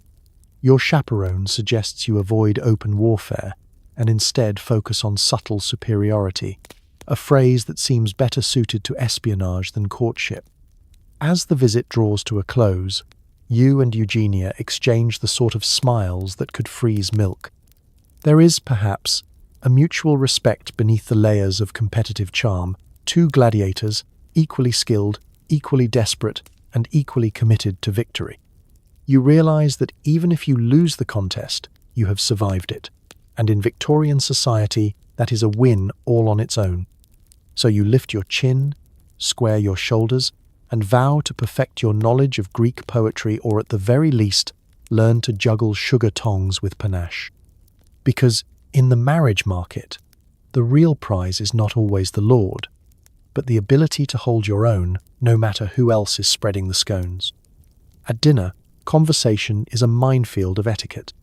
You're asked to discuss politics without having an opinion, and dessert is a 4-hour ordeal in which you're tested on your ability to eat cake without looking desperate.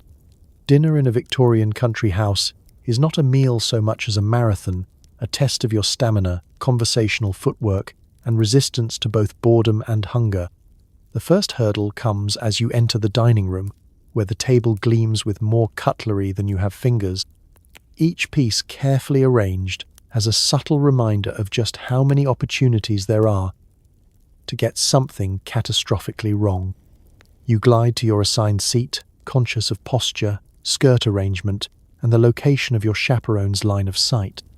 The meal begins with a soup course, always too hot or too tepid, never just right, and the gentle symphony of clinking spoons. Conversation is already underway, but it's not as simple as it seems. The rules are as elaborate as the napkin folding. If politics comes up, you're expected to listen intelligently, agree non-committally, and most definitely not declare your support for anything controversial. What are your views on the Corn Laws, Miss Your Name? Lord Prospective's uncle inquires. You smile serenely and remark that agriculture is certainly very important, a statement so bland it could be served on toast. The real drama unfolds in the subtleties. You must appear interested but never animated, clever but never witty enough to alarm. If you laugh, it must be at the correct volume, soft and musical, never shrill or uncontrolled. If you do tell a story, it should be charming and just self-deprecating enough to make you seem humble. Heaven forbid you actually be funny at the wrong moment, lest you overshadow the host, or worse, compel the dowager to clutch her pearls. Your suitor's family, meanwhile, analyzes your every word and gesture with the precision of zoologists at a rare bird exhibit. Do you eat your peas with a fork or, in a moment of treacherous exhaustion, resort to the edge of your knife? Did you use the correct bread plate? Or have you already committed the unpardonable sin of buttering your neighbour's roll? You realize you are being judged on the most minute details: the position of your elbows, the angle of your gaze, the frequency with which you dab at invisible crumbs. Small talk meanders from the merits of root vegetables to the relative humidity in bath. Every time you steer the conversation towards something remotely interesting, literature, for example, or the relative merits of different breeds of sheep, it is gently redirected by a senior relation towards something safely dull. You listen, nod, and occasionally offer up a detail about your own household. Our roses are particularly vigorous this year, which, to your horror, sparks a 20-minute debate about the best method for repelling aphids.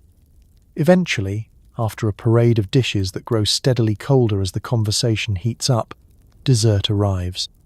You are nearly faint with hunger, but Victorian etiquette demands that you approach the cake as if it might bite you. The proper technique is to cut a piece precisely, place it on your plate with the delicate touch of a surgeon, and eat it in minuscule, dignified bites.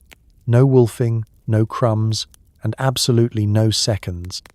You watch as your rival, Eugenia, expertly nibbles her cake, looking as if she could survive on nothing but fresh air and Greek poetry. You try to emulate her, even as your stomach protests. As the evening winds on, you sense the end is near, but not before the sherry and port are brought out, and the men retire to discuss the empire while the women migrate to the drawing room for another round of decorous gossip. You make it through, still smiling, resisting the urge to undo your corset in celebration. By the time you escape to your room, you're exhausted, mentally, physically, and emotionally. Dinner table diplomacy is not for the faint of heart, and you congratulate yourself for surviving without starting an international incident or inhaling a cake in one go. Tomorrow will bring more small talk, more forks, and perhaps, if you're lucky, an actual opinion about the corn laws. But for tonight, you sleep, victorious in the silent battle for Victorian grace. Word spreads through society that you might be engaged. You learn about this from a neighbour's butler's cousin. Suddenly, everyone treats you like an investment opportunity or a failed startup. It starts with a whisper and a poorly folded note passed during afternoon tea. Something about a mutual understanding between you and Lord Prospective, as relayed by Mrs. Wainscot's cook, who heard it from the postman, who heard it from the gardener's nephew, who, crucially, doesn't actually know you exist. Within hours, the whole of polite society is abuzz. Your fate is being forecasted by everyone from seasoned dowagers to the milkman's horse. Before you can say absolutely not, your supposed engagement is the hot topic of every drawing room and parlour in the city. You quickly discover that Victorian England, for all its rules of decorum, absolutely thrives on rumour. Engagements are the original trending topic, ripe for speculation, analysis, and the inevitable betting pool run by Lady Fenwick's second footman. Friends who haven't spoken to you in months suddenly appear, eager to offer congratulations, veiled questions, and, if they're clever, a suggestion that you might want to double-check Lord Prospective's family's investments in Peruvian railway stock. Your social capital is instantly recalculated, as if you've just announced the invention of a superior brand of soap. It's not just your friends either. The entire extended family shifts into a new gear. Your mother, of course, is delighted, except she has absolutely no proof and is not above interrogating you for details you do not possess. Your father tries to look unconcerned, but is seen counting his cigars. Siblings float about, eager to tell anyone who'll listen that they knew it all along, even if yesterday they were betting you'd die an old maid in the attic. Distant relations, some of whom you've never met, begin sending letters hinting at the honour of being bridesmaid, godmother, or at the very least, invited to the reception. Your own worth is dissected over teacups and tartlets, your dowry appraised by people who have only seen your petticoats at church. Every invitation you receive now comes with a double edge. Do come to luncheon, there will be scones, and I'm sure you have much to celebrate, wink. At balls, the mothers circle you, deploying their daughters for strategic reconnaissance. Do you know the color scheme? Has he given you a token? Has anyone seen the ring? No one quite believes your denials, because, as everyone knows, a true engagement must always be denied until the banns are read or the scandal becomes too juicy to ignore. The only thing moving faster than the rumor mill is the avalanche of unsolicited advice. You are told how to behave, subtle happiness, not vulgar glee, how to keep your complexion glowing for the wedding portraits, fresh air, cold water, no onions, and how to manage your future mother-in-law. Never contradict her about the state of the asparagus beds. You learn that some acquaintances approve. He's a fine match, my dear, and only slightly inbred, while others cluck their tongues about the speed, the suitability, or, most pointedly, your ability to produce robust heirs. The highlight, of course, is the scrutiny from those who never paid you any mind before. Suddenly, you're the focus of polite curiosity and polite envy, as everyone tries to determine whether you've landed a great catch or are headed for spectacular disappointment. The eyes of society are upon you, weighing your every word, gesture, and breakfast menu choice. Lord Prospective himself is the last to hear of it, and you have the awkward job of explaining that you may or may not be betrothed, depending on what the under-butler at the last garden party is telling people this week. In the end, the rumour will fade or become fact, leaving you dizzy and slightly suspicious of every passing footman. But for now, you live in a strange limbo, neither engaged nor entirely free, both prize and pawn in the great Victorian gossip exchange. You sip your tea, smile serenely, and privately hope that next week's scandal involves someone else, perhaps that childhood friend with the suspiciously perfect teeth and the unfortunate habit of quoting Greek poetry at dinner. The grand finale, the last ball of the season. Your hair is perfect, your nerves are shredded, and your future is on the line. There is dancing, there is desperation, and at least 3 people faint from excitement or possibly tight shoes. This is it. The crescendo of 5 months of relentless waltzing, smiling, and hoping that the right person, with the right fortune and not too many odd hobbies, will finally take notice. The whole of London's eligible youth, and their even more eligible parents, are crammed into the most glittering ballroom in the city, a cavernous space filled with chandeliers, the scent of orange blossoms, and the low hum of collective anxiety. If there were ever a moment for a dramatic swoon, this is it, and several debutantes have clearly gotten the memo. From the moment you arrive, the atmosphere crackles with expectation. Your gown, meticulously chosen for maximum effect and minimum tripping hazard, rustles around your ankles as you glide, yes, glide, across the marbled floor.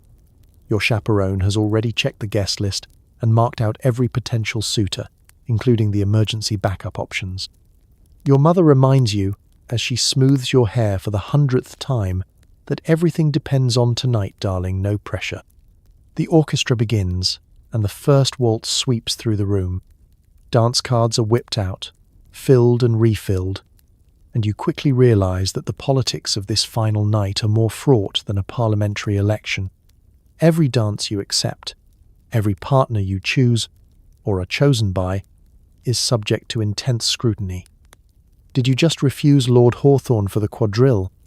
Expect a full debrief and at least 2 speculative columns in next week's society papers. The dancing itself is a blur of silk, perfume, and polite conversation. You barely have time to catch your breath between partners, some hopeful, some clearly just making up the numbers, and 1 or 2 who appear to be fleeing overbearing mothers. Your feet ache, but you keep your composure, remembering that nothing says marriage material like a gracious smile and the ability to keep time even as you silently recalculate your odds of marrying before Michaelmas. As the night unfolds, the room becomes a stage for every unspoken hope and silent rivalry. That one girl who spent the whole season as your chief competitor just happens to have a slightly torn hem. The mother of the season's most sought-after bachelor has stationed herself at the punch bowl, deploying icy glances with military precision. Behind every compliment lurks a tiny barb, and behind every laugh, the faint edge of desperation. Midway through the evening, the rumour mill kicks into overdrive. Did you see who Lady Evelyn danced with twice? I heard Lord Prospective ask Miss Charity for the supper waltz. The air is thick with speculation. Couples disappear into the gardens for breathless conversations, carefully supervised by chaperones peering through the shrubbery, while others stake everything on one last perfectly executed polka. Finally, supper is announced, salvation for sore feet, and a blessed chance to regroup. You catch your reflection in the gilt-edged mirrors, flushed cheeks, determined smile, hair only slightly escaping its pins. You've survived another round, but the evening isn't over. As midnight draws near, the last dances become a whirlwind of possibilities. Every mother is mentally wedding planning. Every eligible son is calculating whether he can get away with one more waltz before having to propose, or at least commit to a second conversation about drainage ditches. The music swells for the last time, and you take to the floor, one final dance, one last chance for everything to fall into place. All the stress, hope, and sheer absurdity of the season condense into this glittering, exhausting, glorious night. If it ends in a proposal, you'll be congratulated by half of London. If not, there's always next year, and plenty of time to perfect your fainting technique. As you step into the cool night air at dawn, shoes in hand and future still uncertain, you realize you've survived the most treacherous gauntlet of all. The final ball has come and gone, and you, miraculously, are still standing. If you're lucky or unlucky, a formal proposal is made. Papers are signed, hands are shaken, and the world's most awkward hug is performed in front of 60 relatives. It happens, fittingly, in the most unromantic way possible, after weeks of suspense, ballroom small talk, and covert glances during quadrilles. Your suitor finally makes his move.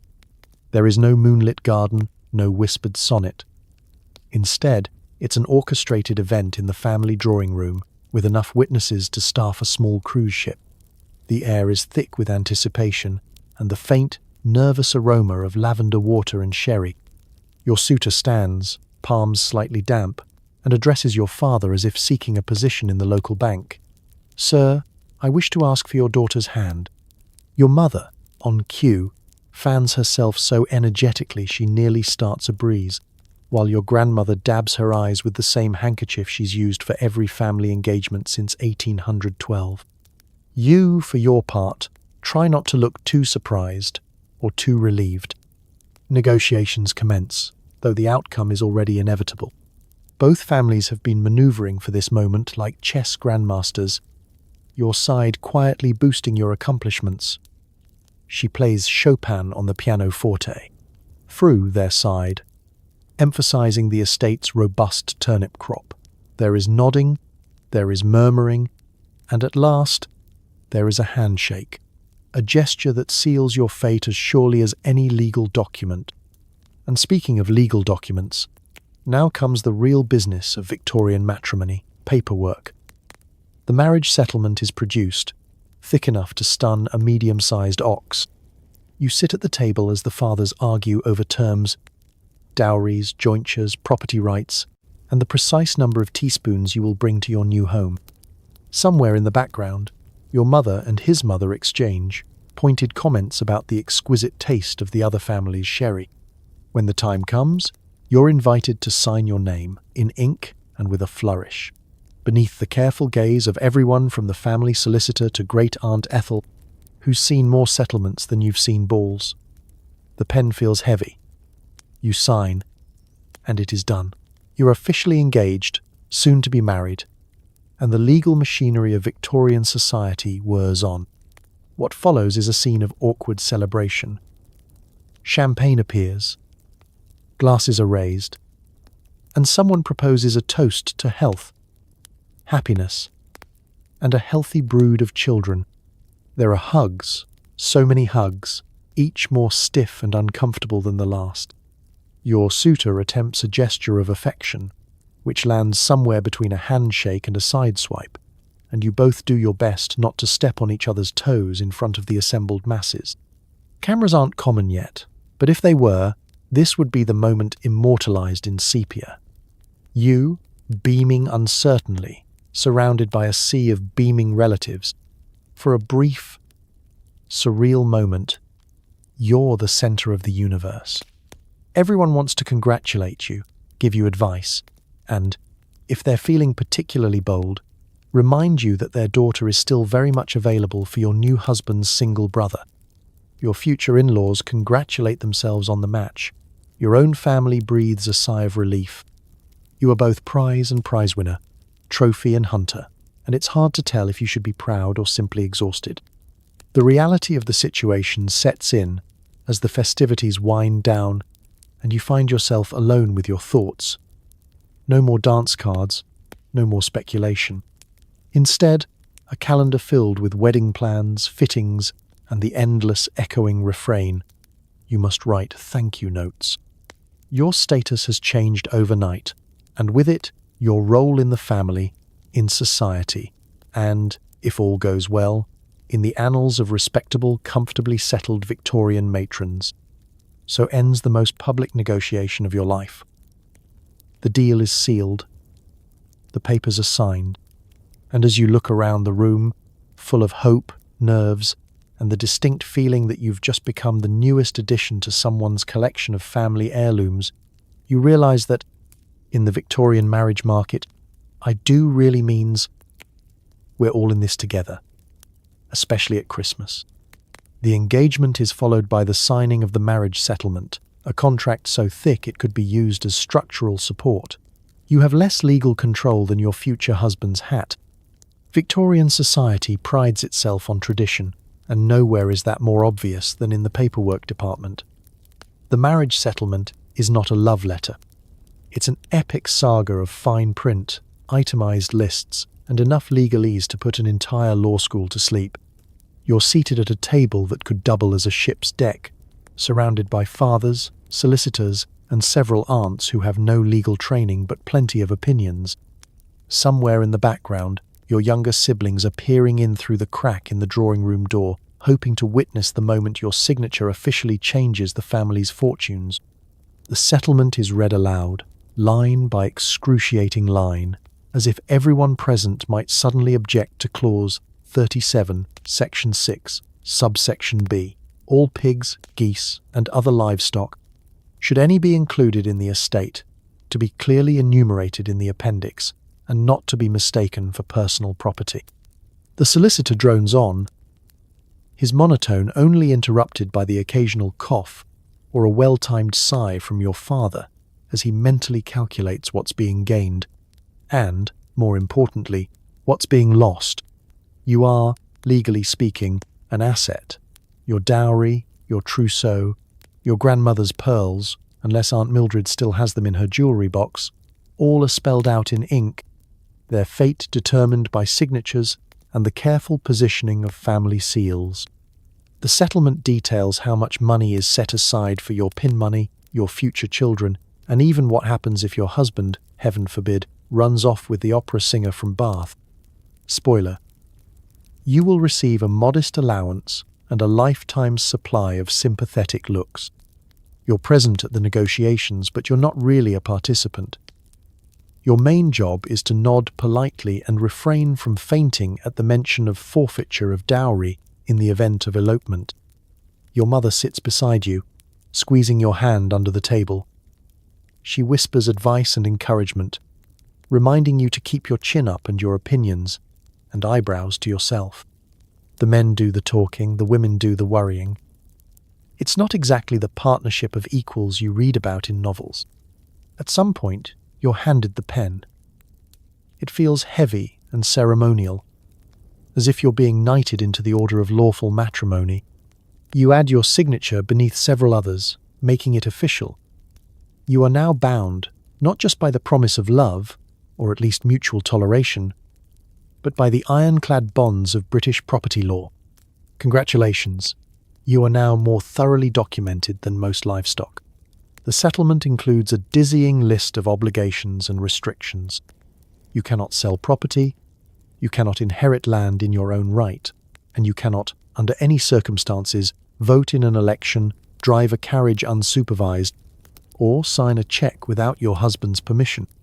On the bright side, you are now eligible for several new forms of polite gossip, and your personal monogram will be immortalized on a truly astonishing number of household linens.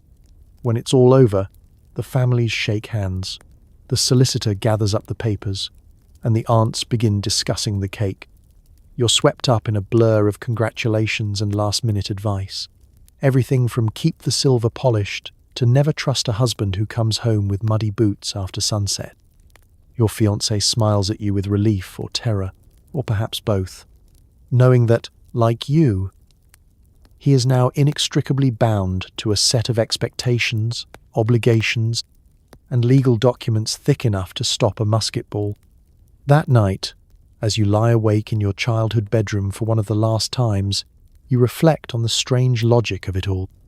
Love may be the stated goal, but contracts are the true bedrock of marriage in Victorian England. You hope, as you stare at the ceiling and count the clauses, that your new life will be more than just a series of signatures and settlements. But for now, you are officially accounted for, both on paper and in the ledgers of polite society. Congratulations, you're married. Your prize, a house you can't leave alone, endless responsibilities, and the crushing realization that you're now expected to produce an heir before the wedding cake has even gone stale. Romance is dead, but the empire must continue. It all begins with the honeymoon, a word that conjures images of moonlit gondola rides and secret trysts, but in reality is more likely to involve a damp country house, a stack of thank you notes, and the world's most awkward breakfast for two. Victorian honeymoons are less about passion and more about polite endurance. If you're lucky, you're whisked off to Brighton or Bath, where the sea air is bracing, the weather is unpredictable, and chaperones mysteriously materialize for moral support at every turn. If you're truly unfortunate, your honeymoon takes place at your new husband's ancestral pile, a grand but gloomy estate where you're expected to settle in by learning the names of all 17 staff members, half the local gentry, and an alarming number of ancestral dogs. There are moments of tentative affection, awkward attempts at conversation, walks in overgrown gardens, perhaps even a few stilted compliments about the clarity of your complexion. Mostly, though, the honeymoon is a crash course in the realities of Victorian married life. Breakfast at an hour dictated by the cook, an exhausting series of family visits, and the polite but insistent inquiries from every aunt, cousin, and neighbour about when the happy news might arrive. Your job, now, is to smile, answer questions about linen inventory, and avoid bursting into tears every time you get lost in the West Wing. Your new responsibilities arrive before your trunk has even been unpacked. You are now the mistress of the house, which sounds impressive until you realise it means being personally responsible for the ordering of coal, the conduct of the laundry maid, and the emotional well-being of a butler who predates the invention of central heating. Your husband disappears most mornings on estate business, into the study, or simply because he's terrified of being asked about curtain colours. You, meanwhile, field requests for everything from menus to marriage advice, often at the same time, and from people you've never actually met. No one ever warned you that married life would come with so much paperwork. There are bills to pay, by which, of course, you mean to hand them discreetly to your husband, letters to write, and a daunting new social calendar that makes the season look like a week at the spa. The local vicar expects tea every other Thursday. Your mother-in-law arrives with notes on the arrangement of the parlour. You are now in charge of making sure the servants don't elope, the garden doesn't die, and that dinner is served precisely on time, even when the cook is waging a passive-aggressive campaign over the quality of last week's haddock. And hovering over all of this, every meal, every visit, every well-meaning question from a neighbour is the topic of children. You are, it seems, expected to produce an heir with the speed and efficiency of a Victorian postal service. The pressure is subtle but omnipresent. Every time you yawn at dinner, someone asks if you're quite well. Every time you refuse a second helping, 3 aunts begin knitting. Your personal life is now a matter of public record and public interest. Still, as the weeks go by, you find your rhythm, or at least learn to fake it convincingly. You discover that the old butler can be placated with a weekly shilling and a warm scone. The cook, terrifying though she is, secretly adores wildflowers. Your husband, once so mysterious, turns out to be rather sweet if you catch him in the right mood or in the middle of a particularly good novel. You settle in, as so many before you have, to the rhythms of Victorian married life, responsibility, routine, and, if you're lucky, a growing fondness for the house, the people, and even the empire you're supposed to uphold. You may never recapture the wild romance promised in novels, but you do achieve something far more valuable in the long run: survival, and the grudging respect of your in-laws. And if the empire wants an heir, well, at least you'll have something new to gossip about next season. Not every maiden leaves the marriage market in a carriage drawn by white horses. Some quietly slip through the cracks and become, brace yourself, a spinster. In Victorian England, this isn't a quirky lifestyle choice. It's a social fate worse than decaf coffee. You're suddenly the designated aunt for every family emergency, always invited to pour tea, never to drink champagne. But hey, at least you get to keep your book collection and an alarming number of cats. Spinsterhood is not a glamorous rebellion. No one prints you a certificate. There's no society for the celebration of independent women, unless you count the village sewing circle and the annual leftover trifle bake-off. Instead, it is a gradual process, like being gently shunted into a spare bedroom of history, surrounded by doilies and polite disappointment. You're given a new wardrobe, grey, lavender if you're feeling daring, a new title, Aunt Mildred's companion, the useful Miss Jones, and an ever-increasing number of godchildren, none of whom can remember your birthday. It starts innocently enough. You age out of the season without a proposal. Or perhaps you've survived a few disappointing courtships. One suitor runs off to Ceylon, another develops a passion for beetroot farming. The invitations slow, then stop. Suddenly, your younger cousins are the ones waltzing at the assembly rooms, and you're in the corner, holding shawls and supplying emergency hairpins. Someone has to teach the next generation the correct way to greet the vicar, and apparently that someone is you. As a spinster, you become society's utility player. Need a chaperone for a flighty niece? You're on call. Need help with wedding planning, last-minute dress alterations, or a stern talking to for a wayward child? The spinster is ready, needle and thread in hand. Your presence is always requested for holidays, christenings, and any event where a spare pair of hands is needed, but never, ever for anything fun after dark. Financially, spinsterhood is a dicey proposition. If you're lucky, you inherit a little money from a kindly uncle or a parent who believed in planning for the worst. If not, you become a professional house guest, moving between the homes of more successful relatives with the regularity of a well-fed ghost. Your duties are many: supervising the nursery, checking the pantry, overseeing the jam cupboard, and, most crucially, never complaining about your lot. Every household has a place for a spinster, just never at the head of the table. There are, however, small consolations. You are free from the tyranny of marriage settlements, dowries, and the endless dance of pleasing in-laws. Your time is mostly your own, apart from the odd family crisis.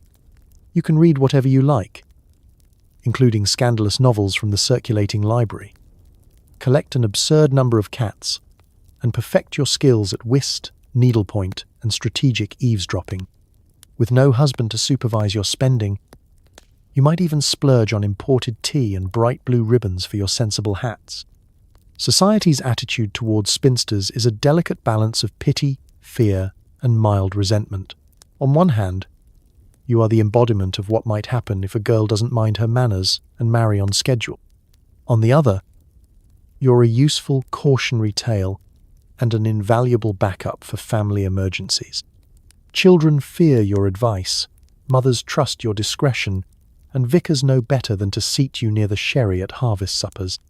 Yet, for all its limitations, spinsterhood can be a quiet sort of triumph.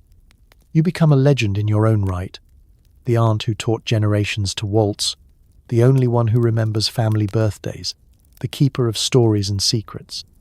Maybe you never married, but you've lived, really lived, through the dramas of everyone around you.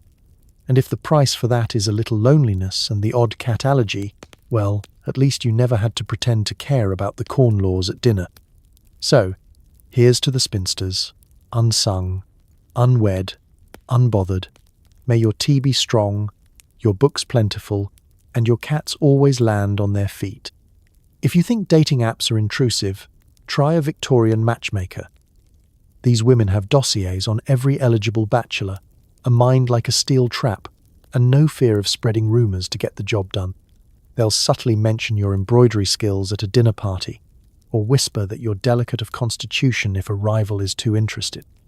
You soon realise your entire future might hinge on the opinion of a woman named Mrs. Forsyth, who can make or break reputations with a well-timed cough. It's easy to spot a matchmaker in the wild. She's the one at every event, with a notebook tucked discreetly into her reticule, and an expression that says she's already ranking everyone in the room by income and bone structure.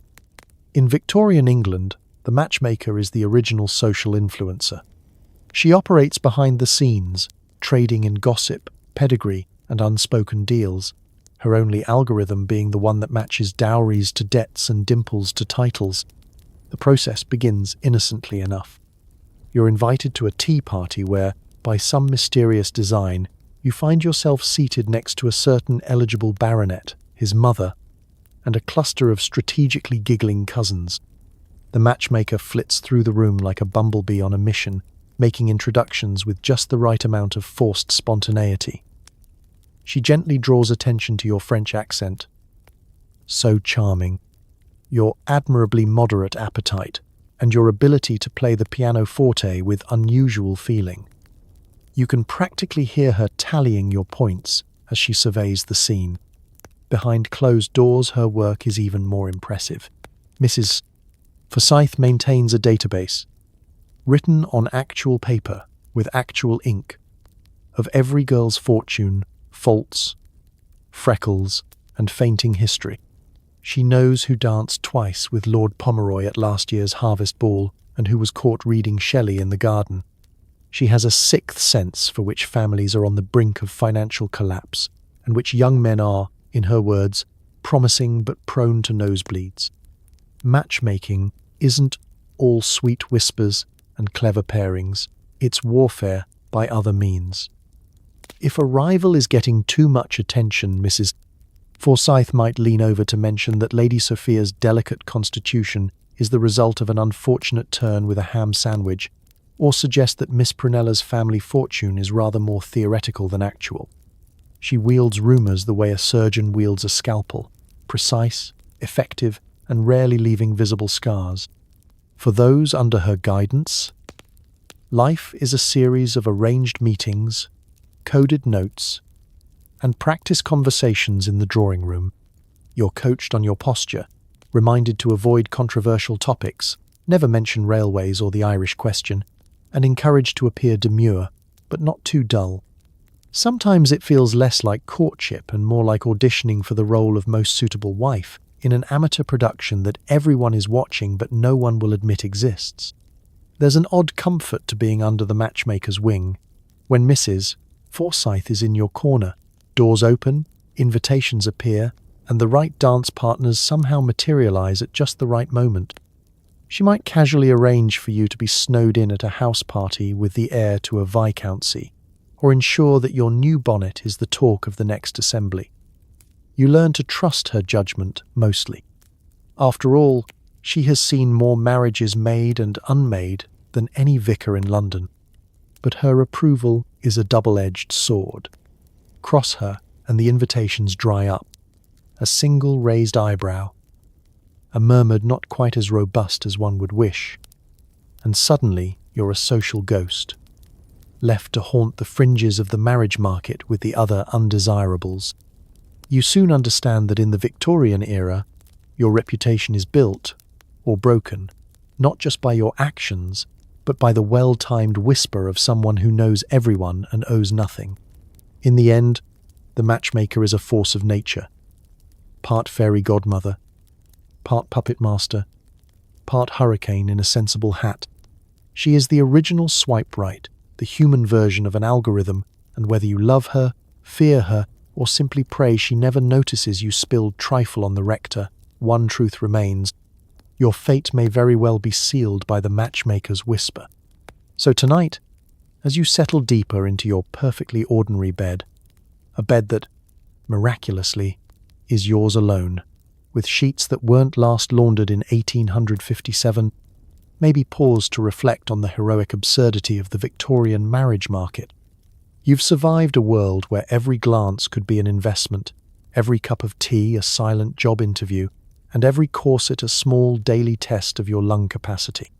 Maybe your own parents were nosy, maybe you've endured the horror of a blind date at a chain restaurant, but at least you were never appraised like a thoroughbred or judged on your skill at embroidery by an entire ballroom. Your future was never tied up in a dowry clause or the mysterious value of good breeding. You could say no or yes, or even swipe left on destiny. Let's raise a mental toast to the young women who spent years navigating a social minefield with nothing but a fan and a fragile dance card. They endured matchmaking aunts, rival debutantes, and proposals that came with more paperwork than a mortgage. Their resilience kept families afloat, upheld crumbling country houses, and made awkward small talk into an Olympic sport. So as you drift off, safe from chaperones and the ever-present risk of being forced to marry your cousin for his sheep, be grateful for the quiet, ridiculous comforts of modern love, central heating, personal space, and the freedom to eat peas however you want. History may be stuffy and sometimes downright terrifying, but it's also proof that humans, especially women, are stubborn, hopeful, and capable of turning even the worst situations into a story worth telling. Good night, and may your dreams be free of gossiping dowagers and surprise marriage settlements. You've earned it.